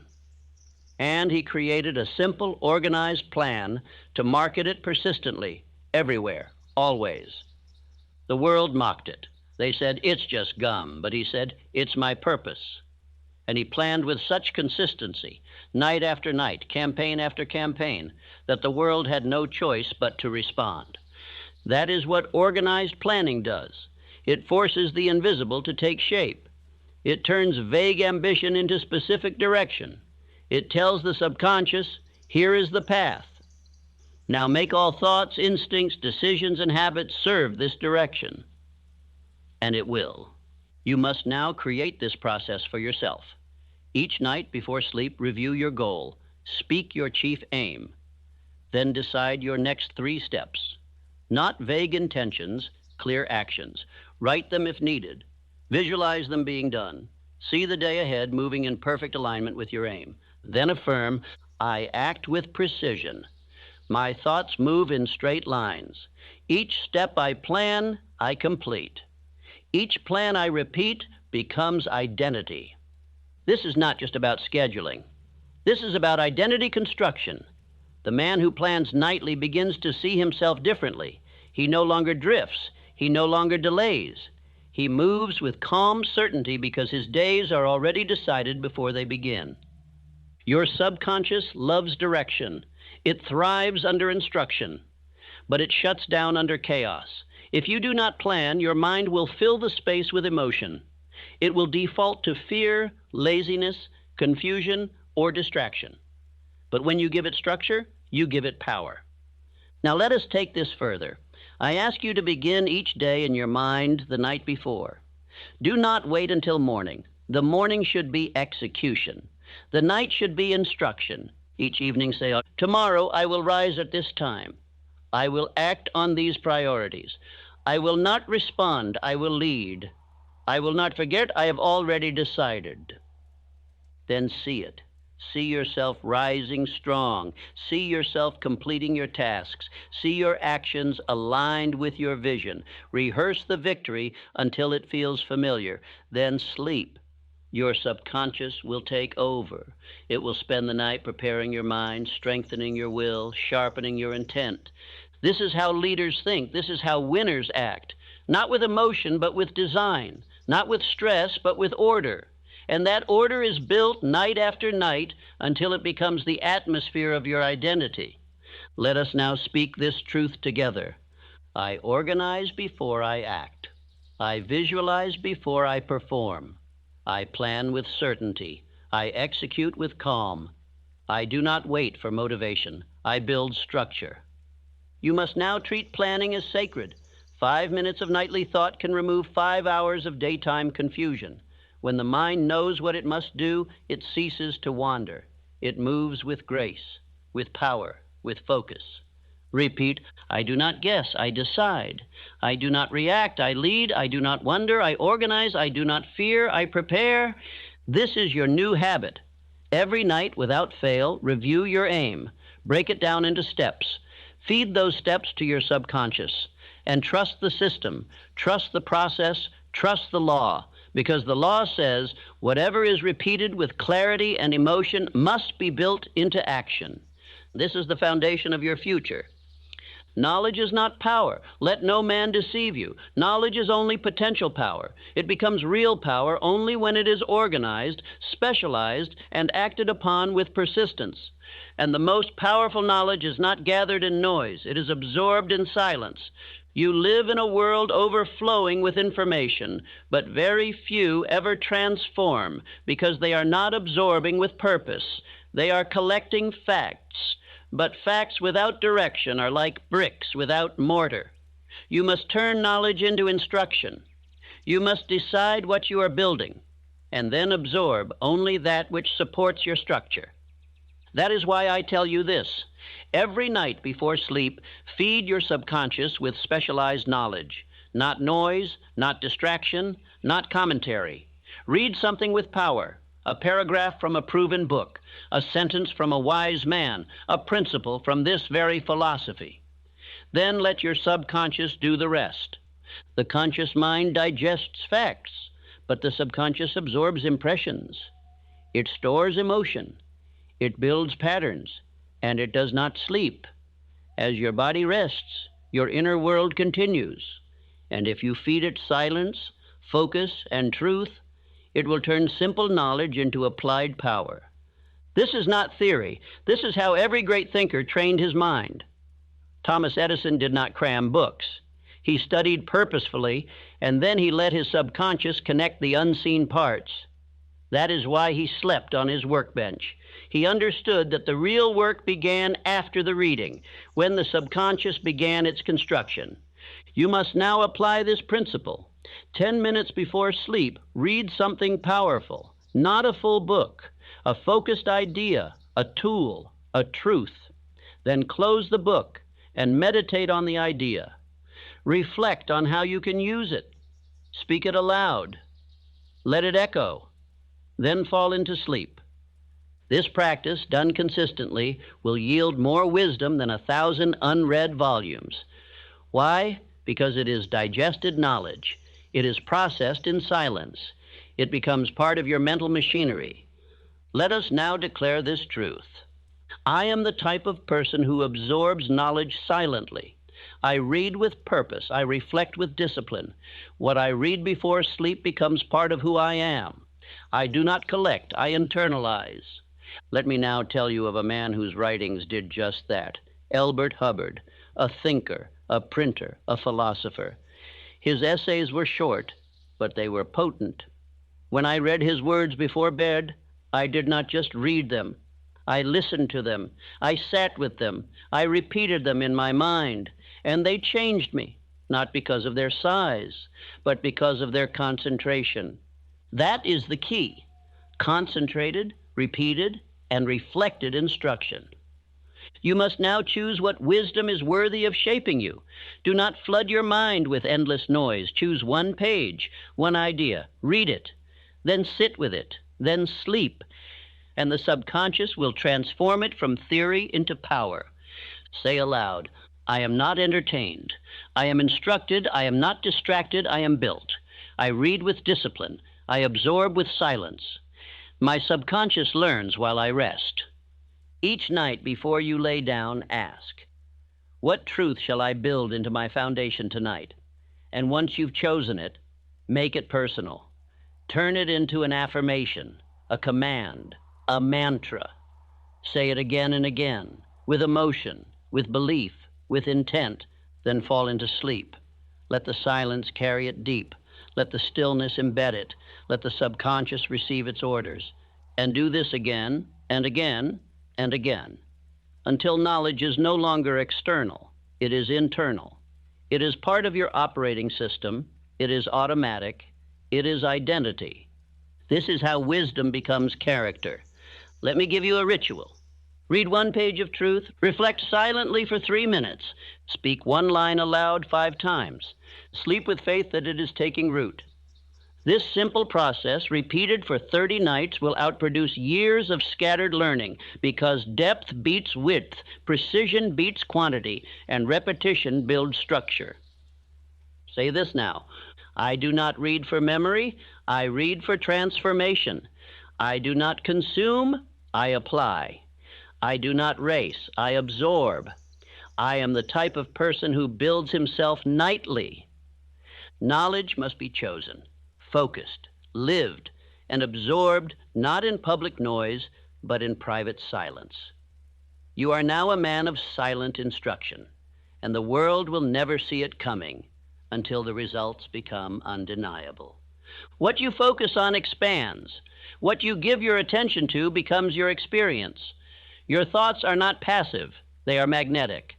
And the man who learns to control his attention becomes a force the world cannot ignore. Controlled attention is spiritual magnetism. It draws ideas, people, and opportunities into alignment with the image you hold in your mind. The majority of men suffer from mental drift. Their minds wander like leaves in the wind, caught by every noise, every fear, every flashing desire. They change their aim weakly. They start and stop. They hope without holding focus, and they are shocked when nothing ever materializes. But this law is absolute. A drifting mind cannot attract a definite result. Your subconscious does not respond to chaos. It responds to concentration, to repetition, to clarity sustained over time. You must now train your inner world to hold one thought, one image, one aim, until it becomes magnetic. The man who focuses his mind becomes dangerous. Why? Because all the powers of the subconscious begin to arrange themselves around that thought. The imagination begins to supply ideas. The emotions begin to charge that idea with intensity. The actions begin to support it without hesitation. All parts of the self begin to obey one clear mental image. That is the secret to greatness. Andrew Carnegie had one thought: to dominate the steel industry. Every hour of his day, every decision, every conversation was filtered through that aim. His attention was not scattered. It was organized. It was deliberate. And it made him a magnet for men, money, and opportunity. You must now do the same. Each night before sleep, you will take one thought, one image, one goal, and you will hold it in your mind for 10 full minutes. This is not imagination. This is training. You are telling your subconscious, this is what we build now. No distraction, no delay. Let us now begin that process. Close your eyes. Breathe deeply. Think only one thought. Choose your definite chief aim. See it clearly. Speak it mentally with each breath. Let your attention hold still. No wandering, no adding, no changing, just one thought. Feel the power of sustained attention. This is your new mental posture, and now speak. I am the type of person who holds a single thought. I am the type of person who sustains attention without breaking. I do not drift, I concentrate. I do not scatter, I attract. My mind is magnetic because it is focused. You must do this every night, because attention, like muscle, grows through resistance. The first night, your mind will wander. You will want to shift, to think of other things. Do not. Return. Refocus. Begin again. And each night, you will get stronger. Each night, the image will get clearer. Each night, the magnetic force will intensify. Let me give you a truth. All success is built on prolonged, focused thought. It is not built on variety. It is not built on trying everything. It is built on holding one image until it becomes more real than the world around you. That is the inner work. That is the discipline. And that is the path few will walk. Now let us engrave this habit with repetition. Say, My attention builds my future. I think with precision. I live with purpose. I hold my goal in mind until it becomes fact. I am not distracted. I am devoted. You must now become a man of stillness and power, not frantic, not reactive, not mentally chaotic, but ordered, focused, calm, intentional. Because the man who holds his attention steady becomes a lighthouse in a storm, while others are tossed by waves. Here is your nightly ritual. Choose one thought, your chief aim. Close your eyes. Breathe slowly.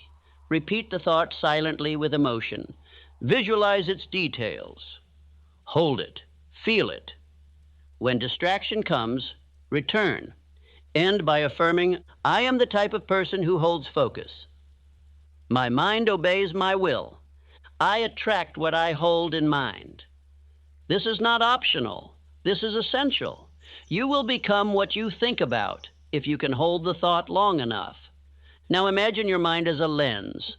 Most men scatter the light. They produce no fire. But you, through controlled attention, focus that light into a flame.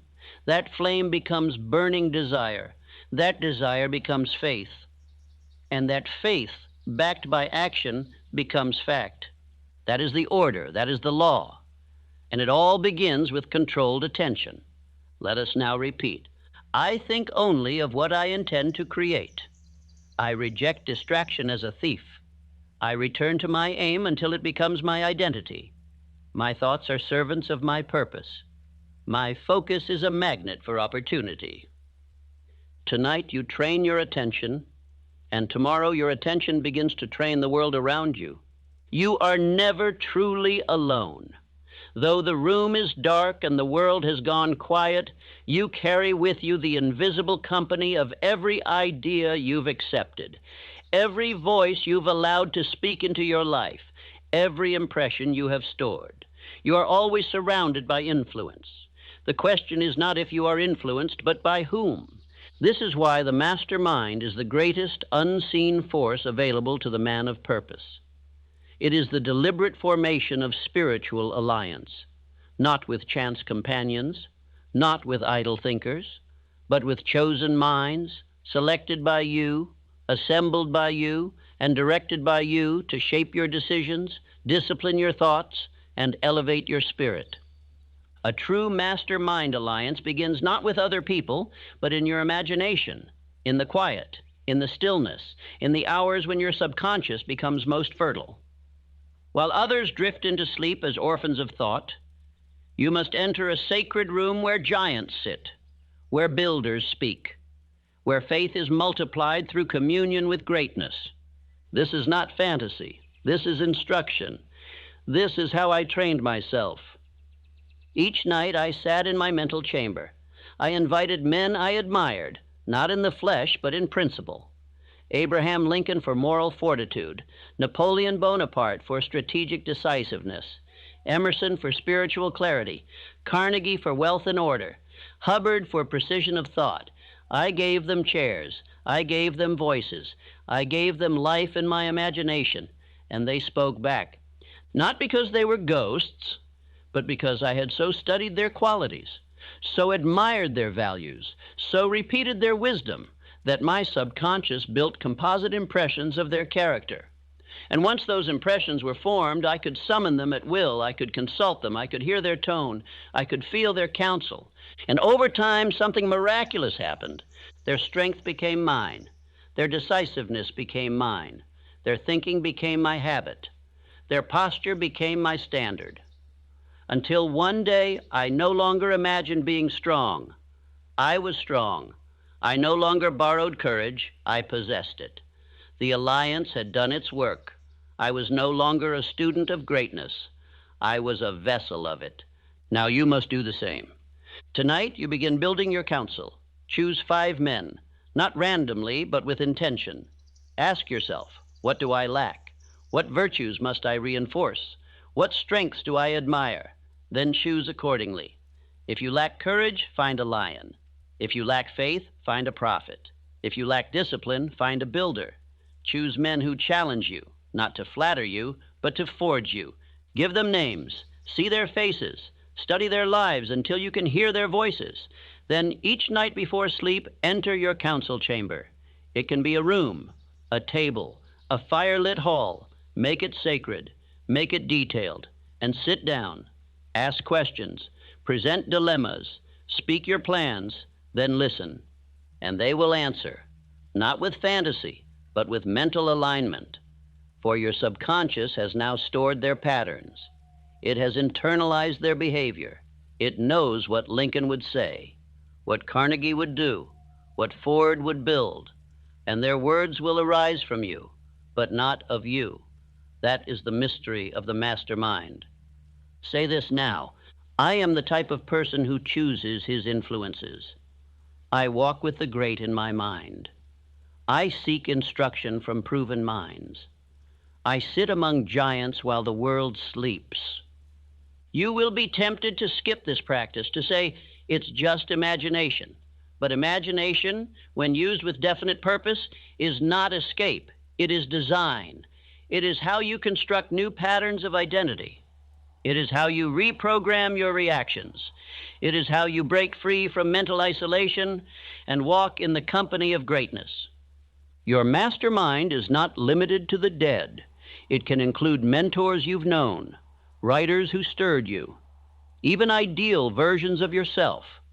Build it with care. Expand it over time. Replace voices when they've done their work. Add new ones as your needs evolve. But always return. Always sit. Always listen. Let us now build this into your nightly ritual. Before sleep, enter your mental chamber. See your 5 chosen minds seated. Speak your plans aloud. Ask a question that matters and listen silently. Observe who speaks. Feel the conviction rise. Leave the chamber with certainty. Do this nightly. Let no excuse keep you from this spiritual practice, because each night you meet with your mastermind, you increase in power. You become less reactive, less doubtful, less fragile, and more composed, more decisive, more commanding. You are no longer alone in your development. You are advised by strength, and that strength will become your instinct. Now say with me, while others sleep in drift, I sleep in counsel. While others sink in worry, I rise in wisdom. While others hope for direction, I receive instruction. My mastermind shapes my identity. I am the type of person who walks with the wise. You are now a man of spiritual companionship, a man of mental alliance, a man who understands that who you surround yourself with, even in thought, shapes who you become. The weak wait for mentors to appear. The strong build them within. Let us anchor this deeper. Visualize yourself tomorrow, walking into a decision, and your mastermind walks with you. You remember Carnegie's firmness. You feel Lincoln's quiet resolve. You recall Emerson's detachment from praise and criticism. Their presence changes your posture, your tone, your words. Why? Because they live in you now. You have absorbed their character. You have rehearsed their responses. And your subconscious, receiving no protest, makes it so. Now repeat. My mind is not a chamber of fear. It is a hall of counsel. I choose who speaks into my subconscious. I create a sacred alliance of thinkers, builders, and leaders. Each night I sit in greatness. Each day I walk in power. Let this practice mature. Add detail. Strengthen the habit. Make it permanent. One day others will ask, how did you become so calm, so wise, so steady? And you will smile, knowing the answer lies in a quiet room no one else can see, where giants speak and you listen. There is a law working in your life right now, whether you recognize it or not. It is silent, it is unseen, but it is unbreakable.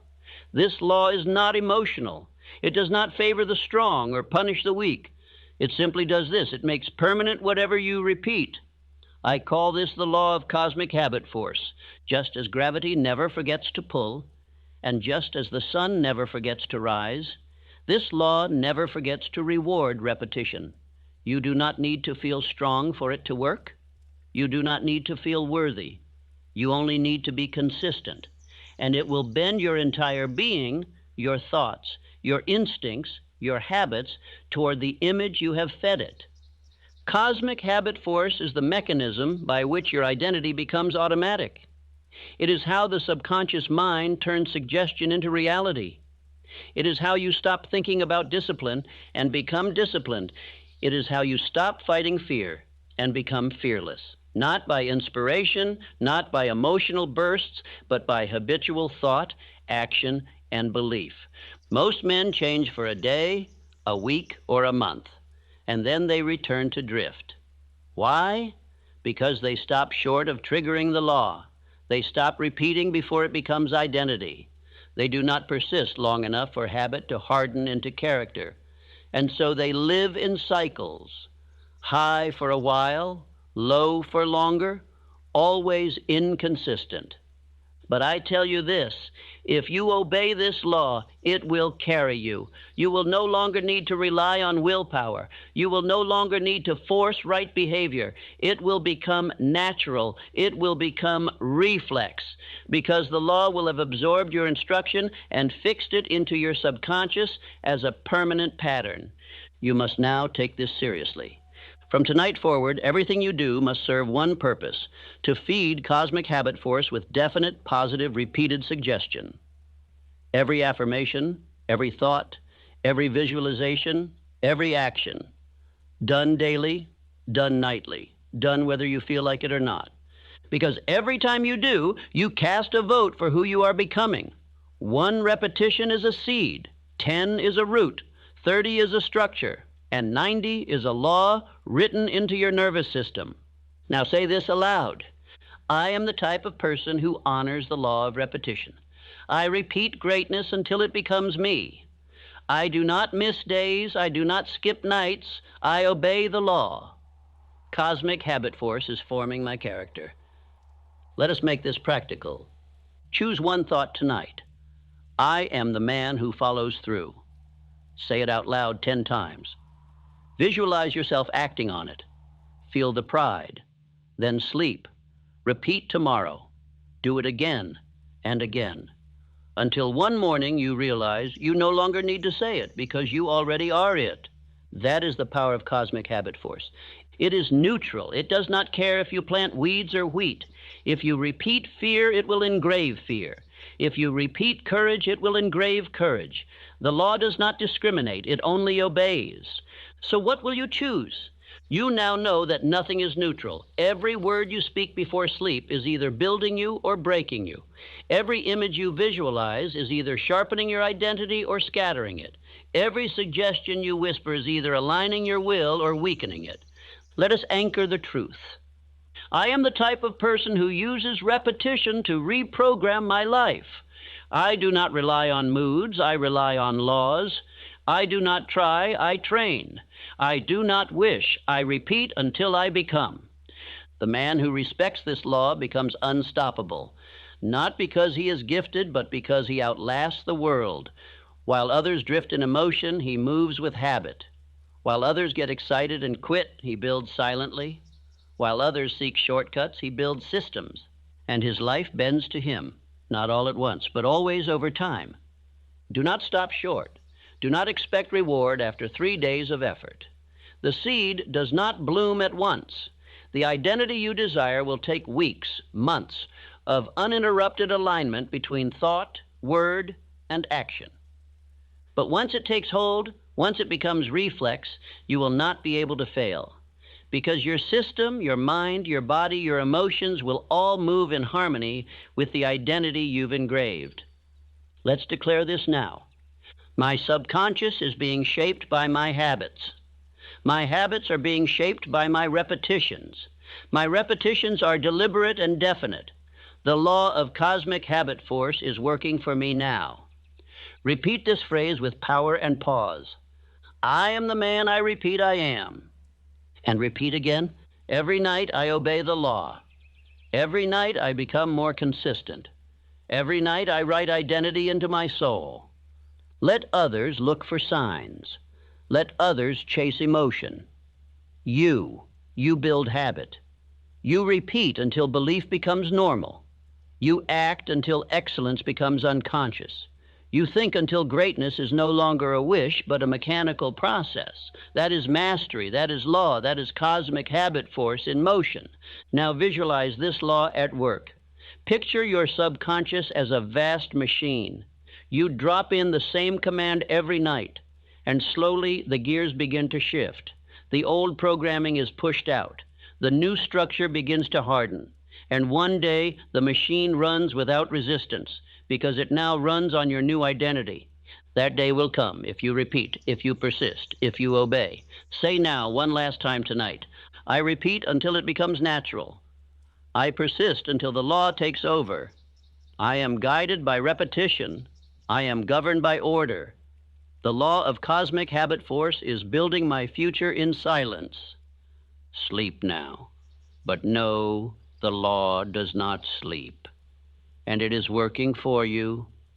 Nothing happens until a man wants something with fire in his belly. Nothing builds, moves, or rises until desire becomes dominant over fear. And no force is more misunderstood by the drifting masses than burning desire. They confuse it with wishes. They mistake it for hope. They treat it like a spark. But desire, real desire, is not fleeting. It is sustained fire. It is not polite. It is consuming. It is not emotional. It is spiritual fuel.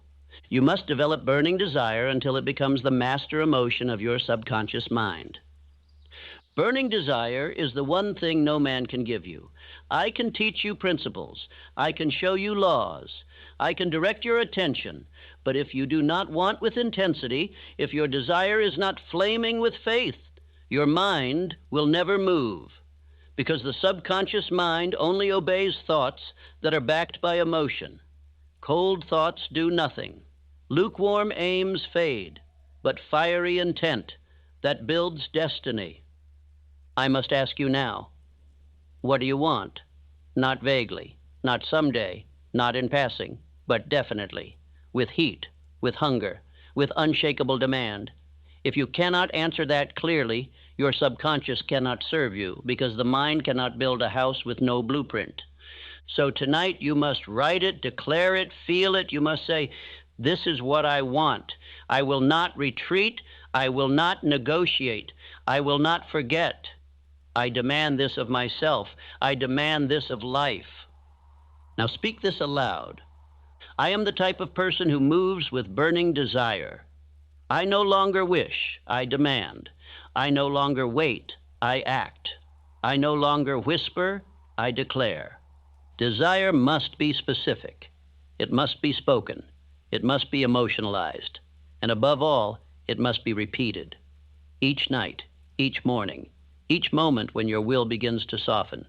Because if you do not feed your desire, the world will feed your doubt. Let me take you back. There was a young man, bold but unknown. He came to Andrew Carnegie and said, I want to be in your service.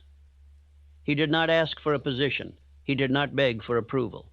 He came with a look in his eye, a fire in his voice, and a belief that would not yield. And Carnegie, one of the hardest men in industry, gave him a seat at the table. Why?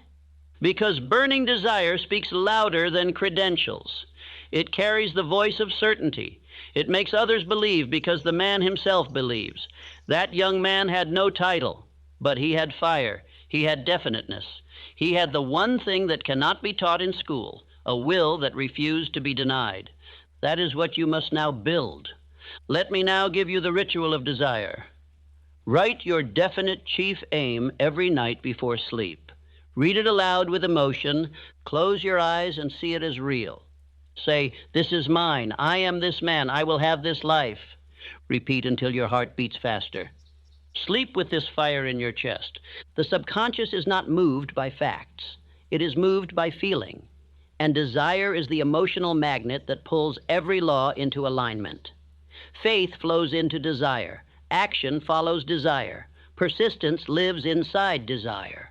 Planning is directed by desire. Without it, the entire system collapses. Say with me now, I want what I want, and I claim it. I feel my desire rising. My desire is bigger than my fear. My desire directs my attention, my thoughts, my habits. You will be told to cool it, to be reasonable, to aim lower. You must reject this, because the man with burning desire has already decided that life will meet him at the level of his demand. He does not ask if it is possible. He tells life what he will accept, and then he moves in that direction until reality yields. Repeat with intensity. I demand riches of life with definite purpose. I am not interested in small goals. I build grand desires. My desire is the engine of my will. I speak what I want, feel what I want, act on what I want. Now visualize, see yourself 1 year from now, not hoping, not questioning, but having, owning, living what you once only imagined. What brought you there? Desire, unyielding, unwavering, untiring desire. You stayed with it, you repeated it, you became it, and so it became yours. Let us return to Carnegie. He said this to me once, and I have never forgotten it. If a man can make up his mind to be something and stay with it long enough, the world must step aside. Even fate cannot hold him back. That is the spirit of burning desire. Let us now engrave it. I am the man who never lets desire fade. I am the man who revisits his goal nightly. I am the man who reads, speaks, and feels his purpose. I am the man who lights his soul on fire until the world reflects it. And understand this final law: desire becomes identity. Identity becomes habit. Habit becomes results. And results become your new reality. But it begins only when you stop wishing and start burning. There is a moment each evening after the world has gone quiet, after the lights have dimmed, after the noise has faded, where something sacred begins. Most men miss it. They fill it with distraction or idle talk, but the wise man, he enters the silence. Because silence is not absence, it is preparation. It is not emptiness. It is power unspoken. It is the atmosphere in which thought deepens, desire intensifies, and the subconscious becomes most impressionable. And if you learn to treat the night as sacred, your mind will become your greatest tool. Understand this. Every great transformation begins not in sound, but in silence. Before the action, there is decision. Before the declaration, there is thought. Before the outward success, there is inward stillness. And the man who honors the silence of the night trains himself to live from within, not from without. Most men fall asleep reacting. They bring the day with them, the arguments, the failures, the scrolling images. They lay their head down, but their mind is full of debris. And so their subconscious receives clutter, not command. It drifts instead of builds. And they wonder why their mornings feel heavy, why nothing changes. But you must do it differently. You must clear the room, quiet the noise, create a sacred atmosphere before rest. Do not speak unless it strengthens. Do not consume unless it instructs. Do not enter sleep without emptying your mind of all that is unworthy. Because silence is not just peace, it is the voice of order. Say this now. I am the type of person who ends the day in silence. I protect my mind from noise. I treat the night as my temple. What I allow in the silence becomes who I am. Let me guide you into this practice. Each night, 30 minutes before rest, step into silence. No music, no news, no distractions. Sit upright or lie down, but be present. Close your eyes. Breathe slowly.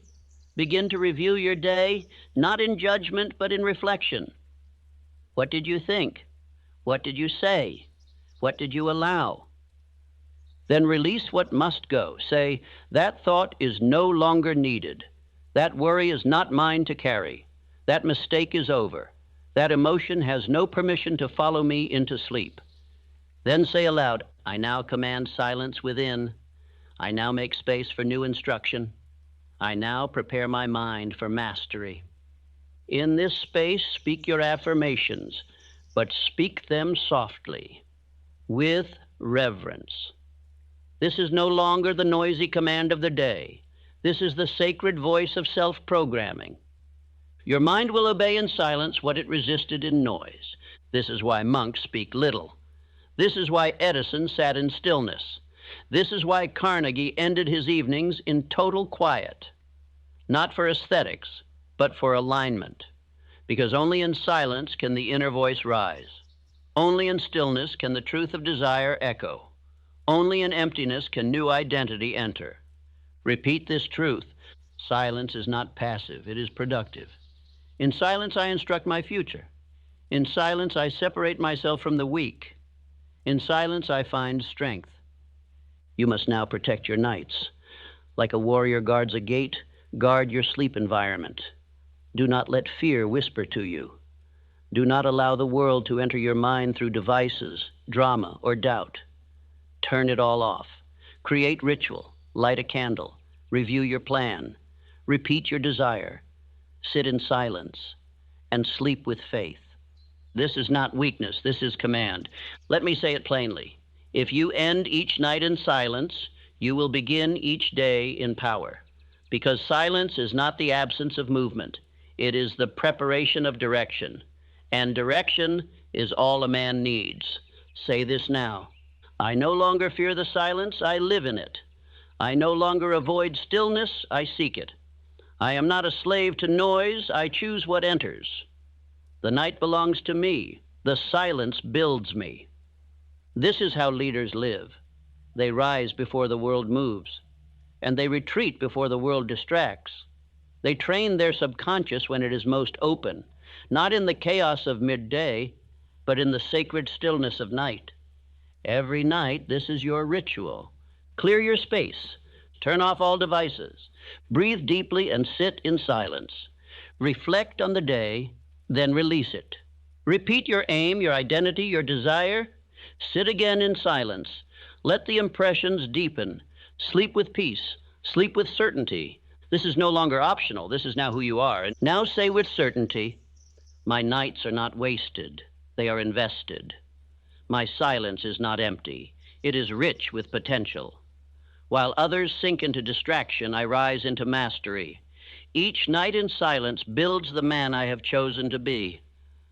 From this night forward, the silence will not scare you. It will shape you. Now that you have declared what you want, now that you have spoken it, written it, emotionalized it, and repeated it with fire, you must master the next law. You must detach. You must release the outcome, not from apathy, but from absolute faith, not because you do not care, but because you already know it is done. Detachment is not weakness. Detachment is not disinterest. It is spiritual discipline. It is mental mastery. It is the sign that your subconscious has accepted your desire as law, and you are no longer trying to force the result, because you know that through the law of cause and effect, your harvest must come. You do not detach because you doubt. You detach because you believe so completely that you no longer question, no longer grasp, no longer beg. You plant and you let go. You build and you walk away in confidence. You give the command to your subconscious and you trust that it is now at work. Most men never learn this. They speak their aim, and then they choke it with worry. They declare a goal, and then they cancel it by checking and measuring and doubting. They ask for results, and then live in anxiety. They have not detached. And so the subconscious receives conflicting orders. And what does it do with conflict? It stalls. It hesitates. It obeys neither voice. But the man who detaches walks in peace, not laziness. Peace. Not passivity, calm control. He no longer rushes because he knows timing is not his enemy. He no longer worries because he knows the outcome is not determined by panic but by law. And he no longer asks when because he has already declared, I will. Now say with strength, I act with certainty. I release the outcome. I am the type of person who trusts the law. I plant and I let go. I do not cling, I create. Let me give you an image. The farmer plants his seed. He waters it. He tends the soil. He speaks of the coming harvest. But he does not dig it up every day to check the roots. He does not stare at the ground in fear. He knows the harvest will come in season. He obeys the law, and the law rewards him in kind. So it is with your thoughts. You plant your desire. You feed it with repetition. You nourish it with faith. And then you let it go. You trust that your subconscious, aligned with infinite intelligence, is now orchestrating people, circumstances, and timing in your favor. You no longer need to push. You only need to move in alignment. Say this again. I am the type of person who moves without desperation. I do not chase. I attract through discipline and belief. My results are certain. My timeline is in God's hands. I work the law. The law works for me. When you attach yourself to outcomes, you tighten your spirit. You become frantic. You begin to act from fear. And fear, once present, poisons the soil. It uproots your faith. It weakens your repetition. It clouds your clarity. It brings delay, not success. But when you let go, fully, finally, with peace, you become magnetic. People sense your strength. Circumstances respond to your composure. Decisions become easier. Actions flow because your subconscious has no confusion. It has order. This is your instruction now. Each night, after you affirm your desire, after you repeat your definite chief aim, after you emotionalize it in your heart, sit still, breathe slowly, and say, "It is done. I no longer need to chase. My work is to believe, act, persist, and release. Let go of the timing. Let go of the method. Let go of the craving. And in that sacred silence, let the law take over." Think of Henry Ford. He did not pace his factories and worry. He gave the vision, built the system, trusted the method. He moved without panic. He made decisions quickly, clearly, and without emotional attachment to how others would respond. That is detachment with direction. Repeat with faith. I plant, I persist, I release. I am not desperate, I am definite. I do not panic, I trust. What I want is already mine in law. My only work is to walk into it. This is not passivity. This is not a license to relax. This is the highest form of inner power. You keep acting, keep speaking, keep building, but now without gripping. And that makes you light. That makes you clear. That makes you unstoppable. Detach from outcomes. Stay loyal to process. Detach from timelines. Stay loyal to structure. Detach from applause. Stay loyal to purpose. Detach from fear. Stay loyal to faith. And when the world asks, "Why aren't you rushing?" you will answer, "Because I have already won. The result is inevitable."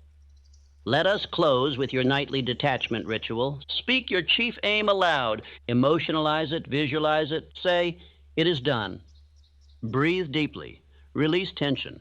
Affirm, "I act in faith. I do not chase. I sleep in peace because I planted with power. My subconscious knows what to do. I am no longer waiting. I am becoming." And now you sleep, not with pressure, but with peace. There is one transformation greater than all others. It is not the change in bank account or the home you build or the recognition you receive. Those are effects, reflections, byproducts. The greatest change, the only change that lasts, is the transformation of identity. And the greatest tool to do this is autosuggestion. Autosuggestion is the bridge between thought and reality. It is the language of the subconscious mind. It is how you hand a command to the infinite within you and say, "Build this, make this real, reshape who I am." You do not become successful by chasing success. You become successful by becoming the kind of man who is no longer capable of failing. And that begins by telling yourself, every day, every night, in silence and in speech, who you are becoming. Most men speak to others more than they speak to themselves. Most men repeat complaints more than commands. They rehearse the old story. They replay the old identity. They say, "I always mess this up. I'm not good at this. That's just how I am." And so the subconscious obeys, and it keeps them right there. But you are now a man of self-declaration. You no longer repeat the old self. You do not identify with the past. You do not reinforce weakness. You speak only what is building you into the man you have decided to be. Autosuggestion is not superstition. It is spiritual engineering. Each night before sleep, your mind is wide open. Your resistance is down. Your body is relaxed. Your subconscious is listening.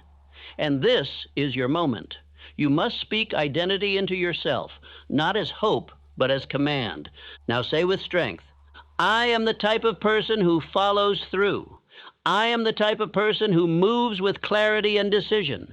I am disciplined, certain, and resilient. I no longer identify with the man I used to be. Your old self is not your true self.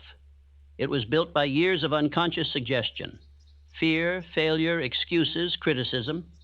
But now you are choosing yourself, constructing it, speaking it, repeating it. And the law says whatever is repeated with feeling must be accepted by the subconscious. That is identity transmutation. You take one belief and you burn it out. You replace it with a new declaration and you speak it nightly. You repeat it until your voice and your soul say it in unity. And soon, it is no longer what you're trying to believe. It is who you are. Let me show you what this sounds like. Old thought, I'm not consistent. Transmuted suggestion, I am the type of person who does what he says, every time. Old thought, I get overwhelmed. Transmuted suggestion, I break down every problem into clear, simple actions and I move. Old thought, I don't finish what I start. Transmuted suggestion, I am a finisher. I do not quit. I complete every task I touch. You are not lying to yourself. You are deciding who you are, and you are repeating it until your subconscious obeys. Now repeat after me. Each night I give myself new instructions. Each word I speak becomes identity. My voice is law. My word is instruction. I am not who I was. I am who I repeat I am. This is why repetition matters. No man changes through information alone.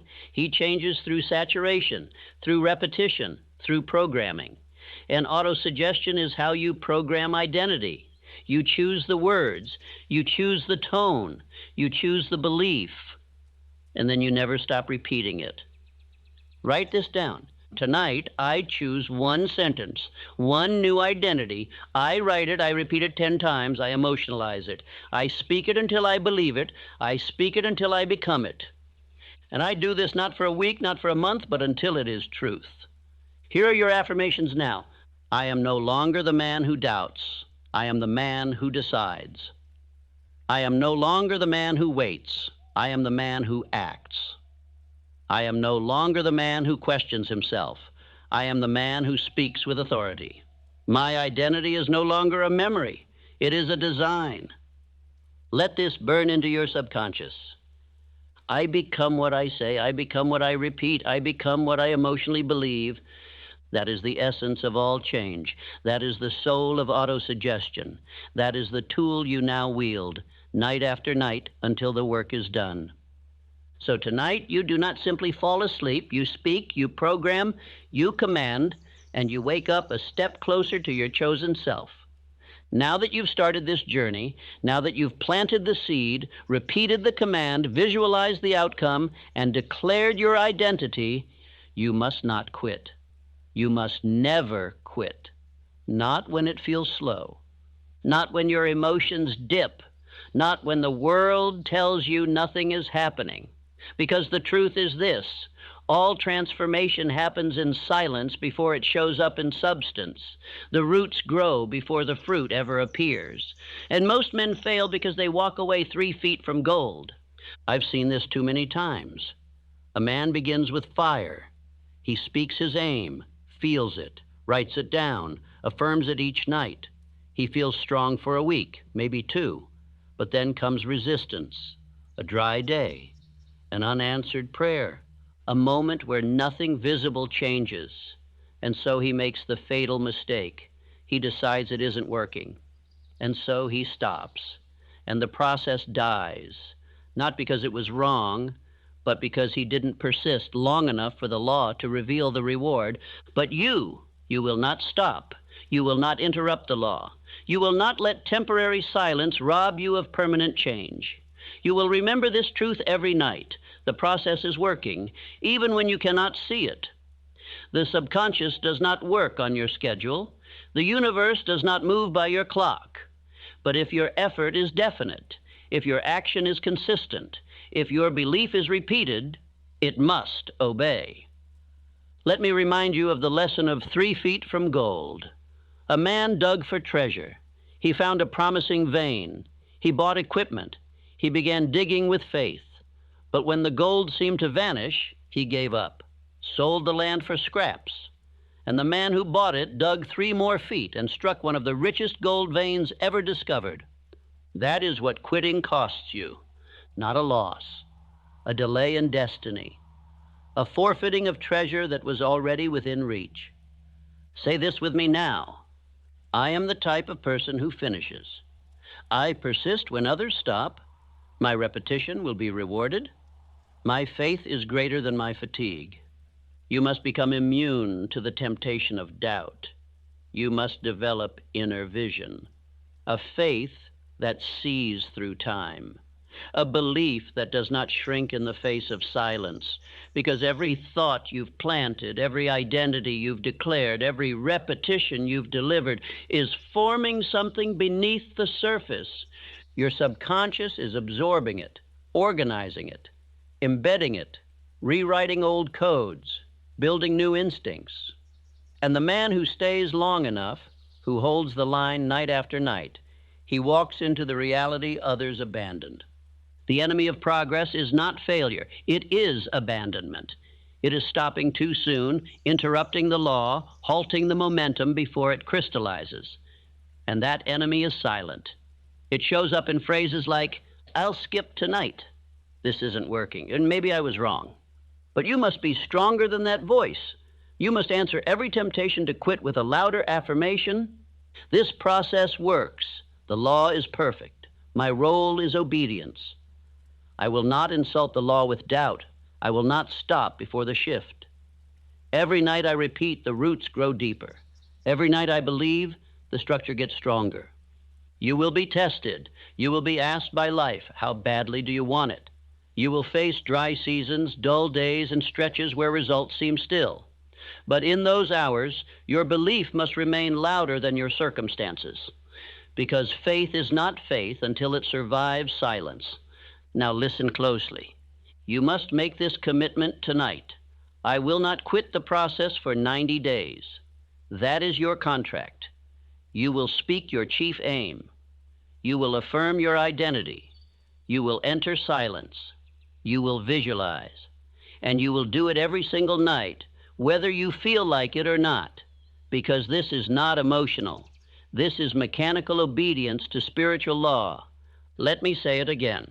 Transformation is mechanical before it becomes miraculous. You must move through the repetition before you reach the reward. You must become the man before the world reflects it.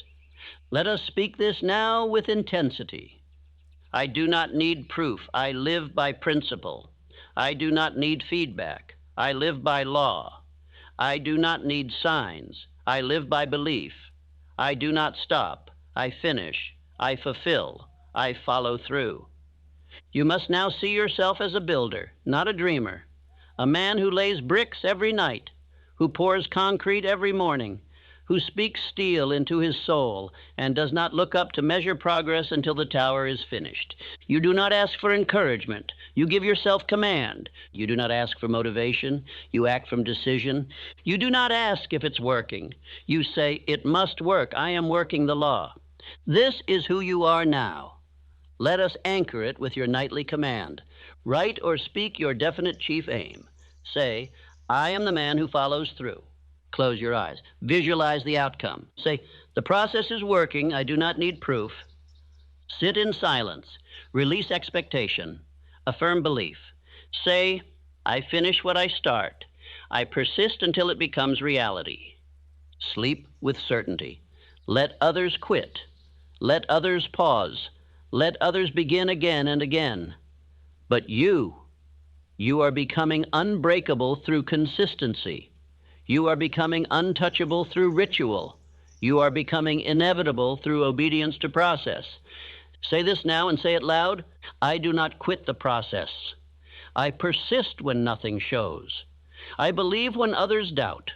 I act without needing applause. I repeat until the result is permanent. That is your oath. That is your power. That is your identity now.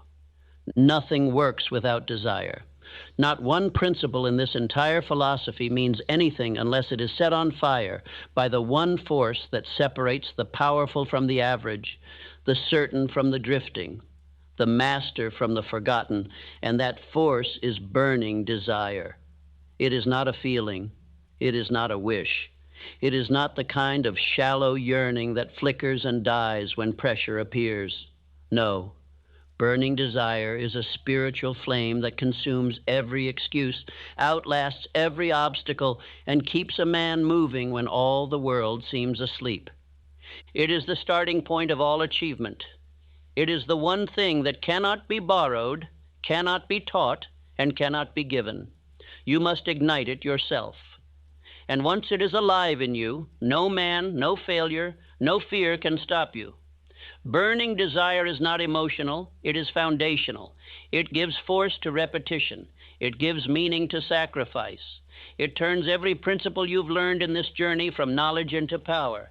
And let me be clear, you will never outwork your level of desire. You can have the right strategy. You can understand the principles. You can repeat affirmations every night. But if your desire is cold, if your aim is vague, if your intention is weak, then your subconscious receives nothing more than a whisper. And the subconscious does not move for whispers. It moves for fire. Burning desire is spiritual demand. It is the refusal to live a second longer in mediocrity. It is the moment you stop hoping and start declaring. It is the invisible shift when your inner voice says, "This is what I want. I will have it, and I will persist until I possess it." Most men skip this. They dabble. They experiment. They hope the world will reward lukewarm effort. And so they fail, not because the law betrayed them, but because they never truly asked with intensity. The subconscious, like infinite intelligence, does not move for the vague. It moves only when the soul has made up its mind. So I ask you now, what do you want? Not what sounds nice, not what others approve of, not what you've half-heartedly mentioned in conversations. I mean, what burns in your belly? What would you die for, build for, sacrifice for? Until that answer becomes definite, you are still a wanderer. And once you know it, once you've named it, you must do the only thing that gives that desire power. Declare it daily. Declare it with emotional intensity. Declare it until the world bends to your will. Say this now. I demand riches of life with definite purpose. I feel desire burning in my mind. I will not settle. I will not stop. I will not shrink. Let me give you the truth I have found in the lives of every great man I studied. Andrew Carnegie did not become a titan of steel because he was the smartest man in Pittsburgh. He became great because his desire was white hot. He told life what he would have, and then he demanded it from himself, every hour of every day. He started with nothing. But his desire would not allow him to think like a poor man. And so he outlasted, outbuilt, and outdeclared men with more education, more money, and more approval. Burning desire does not require credentials. It requires fire. Think of Thomas Edison. 10,000 failed attempts to produce the electric light. 10,000 nights of disappointment, 10,000 reasons to quit. But he said, I have not failed. I've just found 10,000 ways that won't work. That is what burning desire sounds like. It does not entertain defeat. It does not pause for sympathy. It keeps building while others make excuses. And what of Henry Ford? When the experts told him the V8 engine was mechanically impossible, he told his engineers, build it anyway. Month after month, they returned with failure, and every time he said the same thing, build it anyway. And when they finally succeeded, the world praised his genius. But the truth is, his genius was simply this. He never allowed desire to cool. Now you must do the same. Each night, as your body winds down and your conscious mind prepares to sleep, you must reawaken the fire. You must speak your desire with force, with rhythm, with command. Let the subconscious hear it. Let it feel the urgency. Let it receive the image with clarity and the intention with certainty. This is your ritual now. Write your definite chief aim at the top of a fresh page. Speak it aloud 10 times. Feel your body respond. Breathe deeply. Stand tall. Say, "This is mine. I claim it now. This is not a dream. This is law. This will not fade. This will not fail. I will not yield." And then close your eyes. See the image. Walk in the life. Touch the results. And let that emotional blueprint burn itself deeper into the subconscious. Because every night you do this, you are writing identity. You are instructing the law. You are saying to infinite intelligence, "I am not playing with this. I am committed."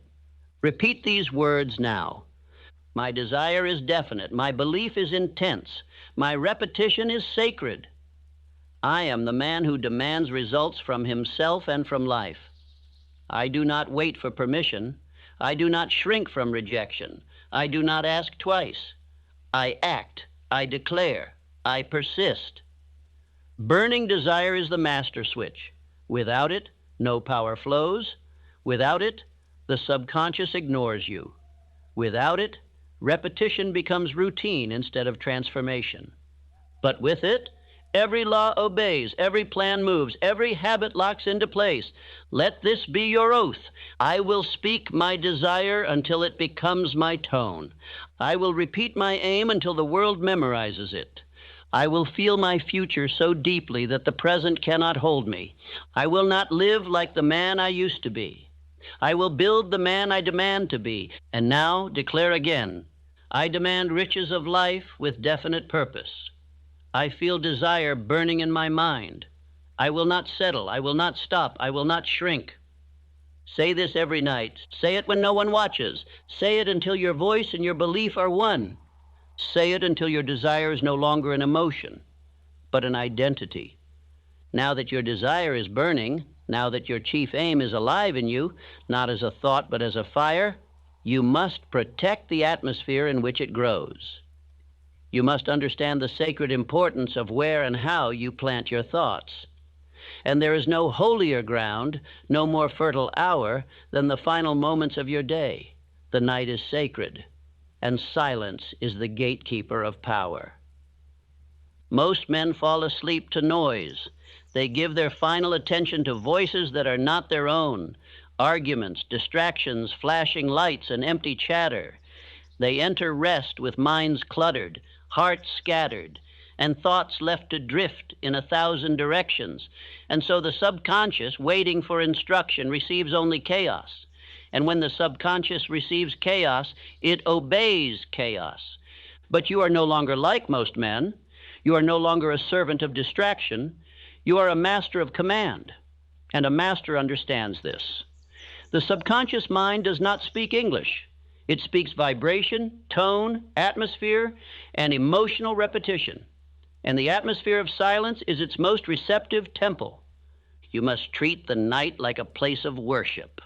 Not a time to collapse, not a time to be entertained, a time to build, a time to instruct, a time to focus your mental force without the interference of the world. Let me say it again with absolute clarity.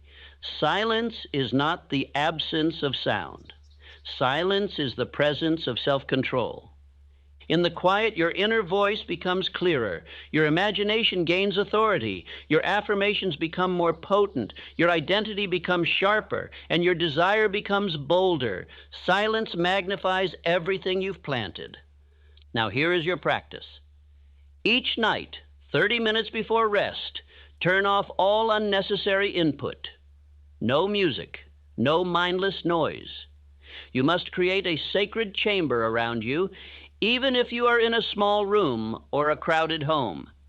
You must take control of your immediate space. Dim the lights. Sit still. Let the day fade from your nervous system. Let the old energy release from your body.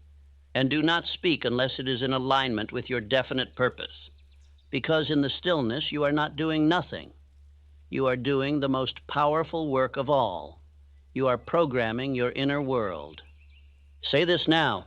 Silence is not absence. It is alignment. When the world sleeps, I rise inward. When all is quiet, I give command. This silence is my temple. I build myself here. Let me tell you why the night matters most. During the day, your conscious mind is bombarded. Thousands of suggestions, emotions, noises, distractions. You must defend yourself constantly. But at night, the gate weakens. The body softens. The resistance fades. And this is your opening. The subconscious becomes fertile. The soil opens. And if you enter this hour with power, you will plant instructions that no resistance can block. But if you enter this hour with chaos, the world will keep writing your story. And so you must now become a man of nightly silence. Not once, not sometimes, always. This is how you rise in the dark. Now repeat after me. I protect my final hour. I do not surrender my mind to noise. The silence builds my strength. In the quiet, I give my soul new orders. Let me be more specific. Your subconscious does not need volume. It needs precision. It does not require speeches. It requires repetition in peace.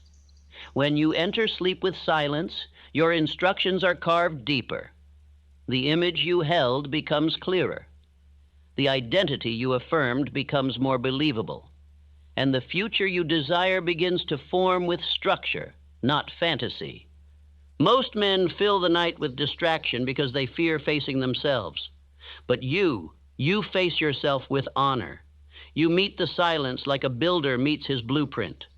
You sit with your thoughts like an architect with his design. You speak to yourself not as a beggar, but as a master. Say this with absolute conviction. I am the type of person who ends every day with authority. My final hour is mine. I do not give it away. The world does not close my day, I do. I enter rest not by collapse, but by command. Let me give you your nightly silence structure. Clear the environment. No noise, no unnecessary light, absolute intention. Sit in stillness. For 5 minutes, do nothing but breathe. Let your thoughts slow. Visualize your chief aim. Say it softly. Picture it fully. Repeat it silently. Affirm your identity. Speak your chosen self aloud once or twice. No more. Let it land. Close your eyes. Let the silence deepen. Let your nervous system absorb the image. Say nothing more. Sleep peacefully. Let the law work now. And do this every single night, because if you give the night to silence, the day will obey your instruction. The man who enters rest with power awakens with clarity. The man who treats the night as sacred builds days others can only envy. The man who retreats into silence does not escape. He constructs. And the man who repeats this without fail becomes inevitable. Say these final affirmations now. Silence is where I rewire my destiny. I build myself in quiet repetition. My nights belong to purpose, not pleasure. The silence before sleep is the loudest command of my life. Tonight you return to yourself, and tonight you retreat not from the world, but into your vision. Tonight you become untouchable, not because the world got easier, but because you got quiet. Now that you have written your chief aim, spoken it with burning desire, and planted it in the silence of the night, you must master one final truth before the harvest begins. You must detach. Yes, you must believe. Yes, you must act. Yes, you must repeat, persist, declare, and visualize. But you must also release. Let go. Step back from the outcome with confidence. Because the seed cannot grow if you keep digging it up to check its roots. Detachment is not surrender. It is not apathy. It is certainty in action. It is belief so strong you no longer need reassurance. It is walking forward without needing to see the finish line every hour. It is emotional maturity. It is faith without grasping. It is the invisible law of spiritual composure. And without it, Even the greatest desire is choked by anxiety. Most men kill their own progress by returning to the field every morning with panic in their eyes. They ask, "Where is it? Why hasn't it come? Why is nothing happening?" And in those questions, they cancel the work of the subconscious. They introduce contradiction. They say they believe, but their fear says otherwise. And the subconscious, unable to follow two masters, obeys only one, emotion. And when the dominant emotion is fear, even the most perfect plan begins to decay. You must now rise above this tendency. You must become a man of inner detachment, one who moves forward with absolute belief, one who gives the order, takes the action, and then sleeps with peace. You do not grasp. You do not check. You do not chase. You work. You believe. You release. Say it now. I plant, I persist, I let go. What I have declared is already mine. I am not attached to the outcome. I am devoted to the law. Detachment is not weakness. It is power under control. It is the refusal to demand immediate results like a child. It is the spiritual discipline of the builder who knows the house is rising brick by brick, even if he does not see the rooftop yet. Let me show you how great men lived by this law. Andrew Carnegie did not rush. He built steadily, with belief in the system he created. When men questioned him, he did not waver. He knew that time was not the enemy of success. Impatience was. Henry Ford did not beg for recognition. He did not release his inventions in panic. He trusted the invisible forces at work. He focused not on applause, but on execution. Edison did not despair after thousands of failed experiments. He did not doubt the process. He did not tie his identity to one success. He gave the command, worked the method, and trusted the result. This is how you must now walk through life. You speak the aim. You repeat the identity. You take the daily action. And then you say, "It is done." And you move. Not with worry, not with desperation, with faith. Say this with full authority. I no longer ask if it's working. I know it is. I do not beg life for results. I command them with belief. I do not measure every step. I move with purpose.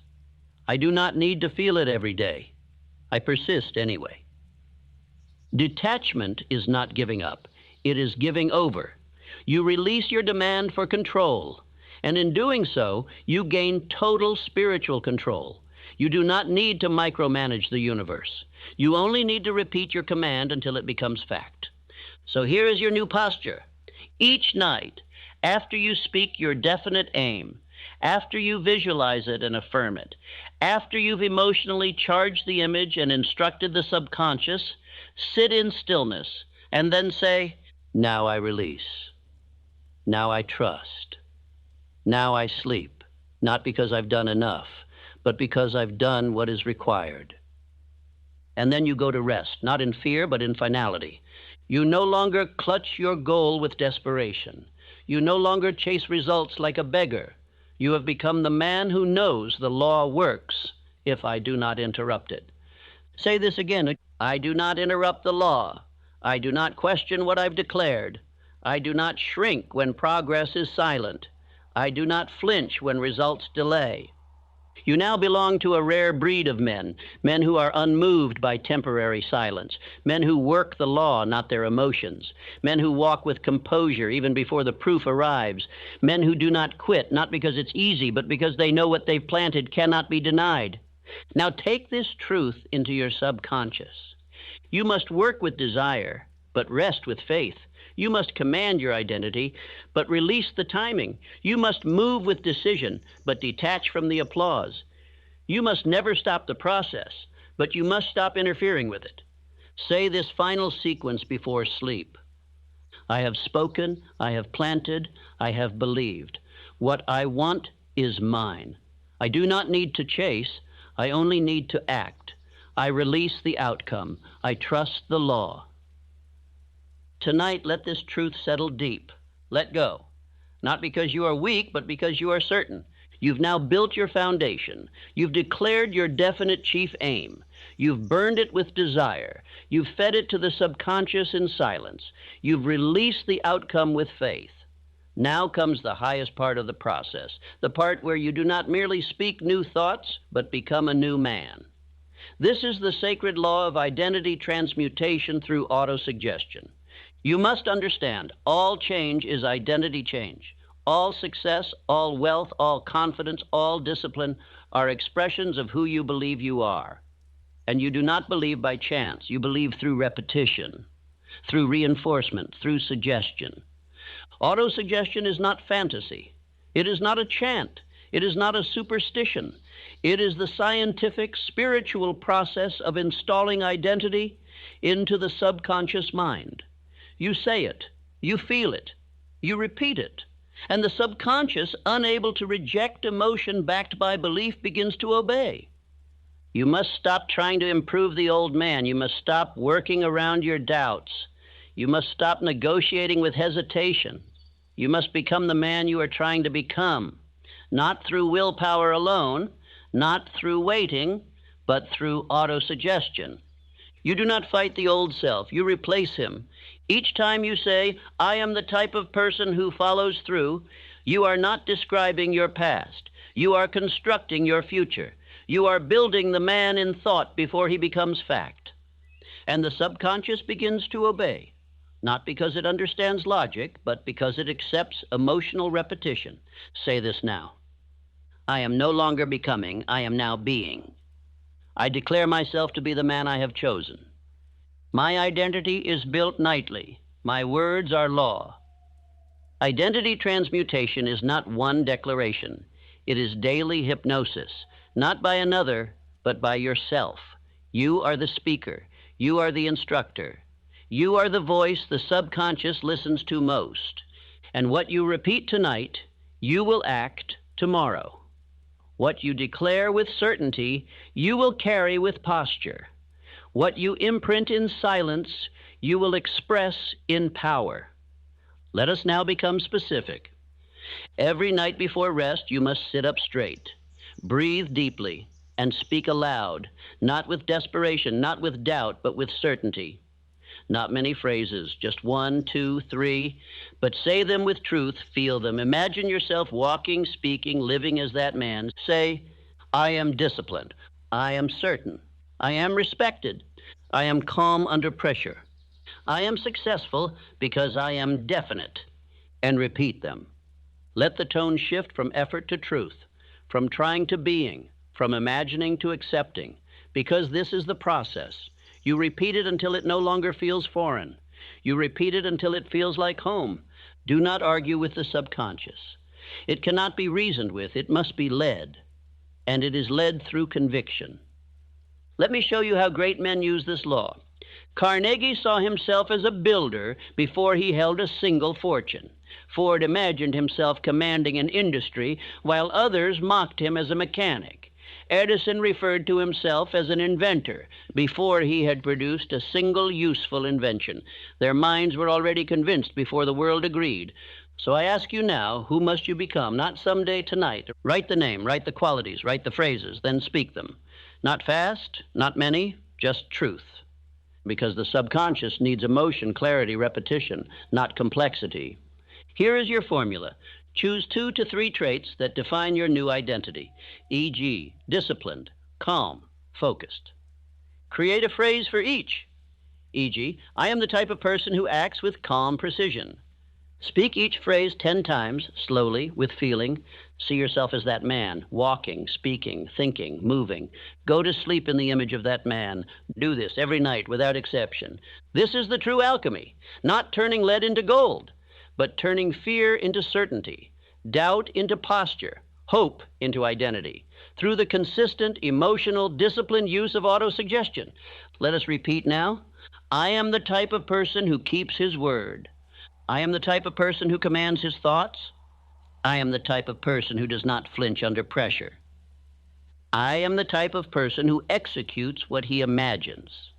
This is your new programming. The old identity cannot live here anymore. You will not speak in weakness.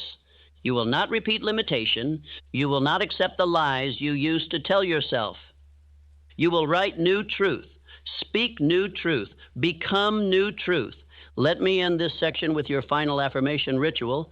Say it slowly, 3 times, with complete belief. Now listen closely, because what I'm about to tell you is the difference between the man who becomes unstoppable and the one who disappears quietly. You have declared your definite chief aim. You've burned it into your subconscious through desire. You've spoken it with faith, written it with discipline, and repeated it with silence and emotional certainty. You've begun the sacred process of identity transmutation, replacing the old self with the man of purpose and precision. But there is one final law before the harvest begins. You must not quit. Do not quit the process. Do not interrupt the law. Do not abandon the system you've now set in motion, because the law is working even when you do not see it. The mind is absorbing even when you feel nothing. The identity is forming even when the world does not yet reflect the change. Let this be written into your soul. Most men fail not because the process is broken, but because they break themselves by quitting too soon. They stop because they didn't feel different fast enough, because no one noticed their growth, because the world didn't bend to their will in 7 days, and so they fold, they doubt, they delay, they go back to old habits, and the identity begins to crumble. But not you. Not now, not tonight, not ever again. You will persist, you will reinforce, you will follow through, because you are not working for applause. You are working from principle. You are not chasing motivation. You are driven by law. You are not reacting to results. You are responding to your definite command. Let me tell you something you must remember until your dying breath. Persistence is spiritual faith in motion. Persistence is how you prove to yourself that you believe what you declared. It is how you tell your subconscious, this is not a phase. This is who I am now. Every time you return to the routine, every time you repeat the command, every time you visualize, speak, and sit in silence, you are not just programming your mind. You are proving to it that the change is permanent. And that proof, repetition with belief, is what creates new instinct, new reaction, new reality. Let me now tell you the story of a man who quit too soon. He bought a plot of land. The report said there was gold in the earth. He dug for weeks. He invested in tools. He hired workers. But when the vein of gold disappeared, he gave up, sold the land, walked away. The new owner brought in a geologist, dug 3 more feet, and struck the richest gold vein in Colorado history. That man walked away 3 feet from gold, not because he lacked tools, not because the gold was gone, but because he quit the process right before the reward. This is how close most men are, and this is why most men never see the life they were meant to live. But you will not quit. Now listen carefully, because I am going to give you the most important nightly exercise you will ever do. You will do this for 90 days without missing a single night. Not one. Not for distraction, not for fatigue, not for excuses. You will do this because this is who you are now. Step 1, sit up in silence. Before lying down, sit up on your bed, back straight, lights low, no phone, no screen. This is your command posture. This is your seat of power. You are not collapsing into sleep. You are instructing the subconscious with certainty. Say aloud, I do not go to sleep with drift. I go to sleep with direction. Step 2, speak your definite chief aim. Repeat it aloud, slowly, clearly, with emotion. Do not just say the words, feel them. Each word must carry energy. Your subconscious cannot reject repetition spoken with belief. Say, I fully realize that no wealth or position can long endure unless built upon truth and justice. And continue until you've completed your aim in full. You must write it and memorize it. If not, read it clearly. Step 3, declare your identity. Speak the identity that supports your aim, not as desire, but as truth. Example, I am the type of person who acts immediately. I am disciplined and focused. I am the kind of man who finishes everything he starts. Speak 3 to 5 identity commands with full conviction. Repeat each one 3 times. Step 4. Visualize the man you are becoming. Close your eyes. Picture yourself in full form, walking, standing, speaking, commanding. Do not rush. See his posture, feel his voice, breathe as he breathes, live in the moment of success before it arrives. Then say, "This is who I am now. This is not the future, this is the present." Step 5, anchor the process with repetition. Repeat the following core autosuggestions 5 times each. While I sleep, my future is forming. I program my identity every night. What I see, I become. What I say, I build. I persist until success becomes my nature. Let the rhythm sink in. Don't rush. Say them with presence. Step 6, affirm unbreakable persistence. This is where you anchor the vow that separates you from every man who stops. Say with fire, I do not quit. I finish what I start. I persist whether I feel it or not. I obey the law of repetition. I follow through every night. And then declare that this is night 10 of 90. Track your streak. Say the number. Own the progress. Step 7, sleep in total certainty. Now lie back. No more speaking. Breathe deeply. Smile. The law is working. Your command has been given. You have done the real work. Let the mind obey now. Repeat mentally as you fade. I sleep to rise greater. I sleep as the man I declared. Now listen, this is not a game. This is your final layer of character. This is the cement that locks your new identity into place. Do not miss a night. Do not let emotion interrupt the system. Do not make excuses for distraction. Do not seek motivation. Honor the vow. If you fall, start the streak again. But if you can go 90 nights without failure, you will never be the same again. Your subconscious will accept your command as absolute identity. You will walk differently, speak differently, work differently, live differently, because you are no longer hoping to become.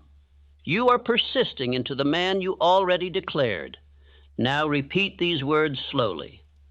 I do not quit the process. I repeat the command until it becomes my character. I obey the law because I believe in the law. I persist when others fade. I follow through because this is who I am now. Let this final truth settle into your soul. The world does not reward you for starting. It rewards you for finishing. And you, my friend, you are the man who finishes. You have come to the end, but not the end of knowledge, not the end of effort, not the end of your journey. You have come to the end of drift. You have come to the edge of hesitation. And now you stand at the doorway to a new self, a self built, night by you. The old man is no longer in charge. He does not speak for you. He does not wake up with you. You have silenced him with ritual. You have replaced him with a commander. And now you are that commander. You have learned that the subconscious never sleeps, that the mind receives its greatest impressions in the hours before rest, that fear grows when thought is passive. But belief becomes law when spoken with emotion and repetition. You have learned that you are the gardener, that your mind is a field of unimaginable richness, and that if you do not plant with discipline, the weeds of doubt and distraction will overrun your soil.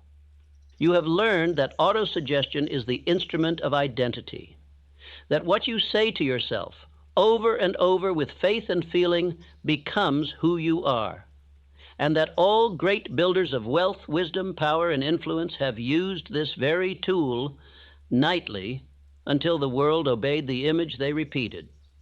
You have learned that burning desire is not an emotion, it is fuel. It is what drives repetition. It is what makes a man keep going when no one watches, and it is what separates those who try from those who become. You have learned that faith is not hope. It is not religion. It is emotionalized belief, made permanent through command.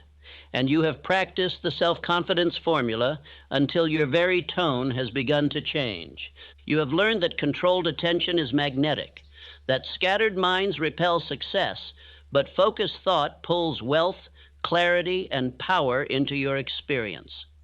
You have built the skill of concentrating on one idea night after night until it begins to dominate your consciousness. You have sat with your master mind. You have entered sacred silence.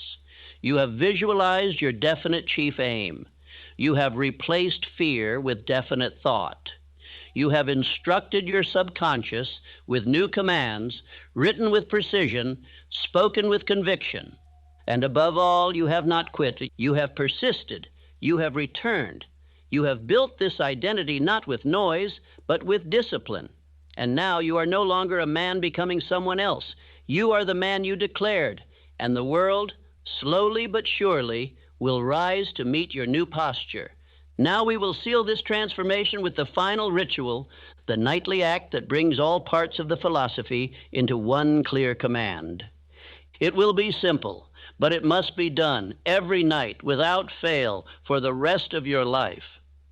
Because success is not a moment, it is a habit. Greatness is not an emotion, it is a rhythm. And your future is not a secret, it is a system. Let us begin. Nightly ritual, the 5-part practice.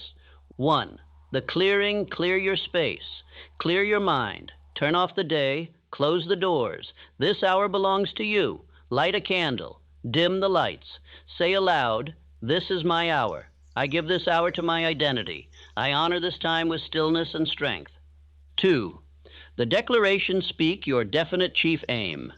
Slowly, with emotion. Speak it until you feel it. Speak it until it burns. Do not recite it flatly. Say it like your future depends on it, because it does.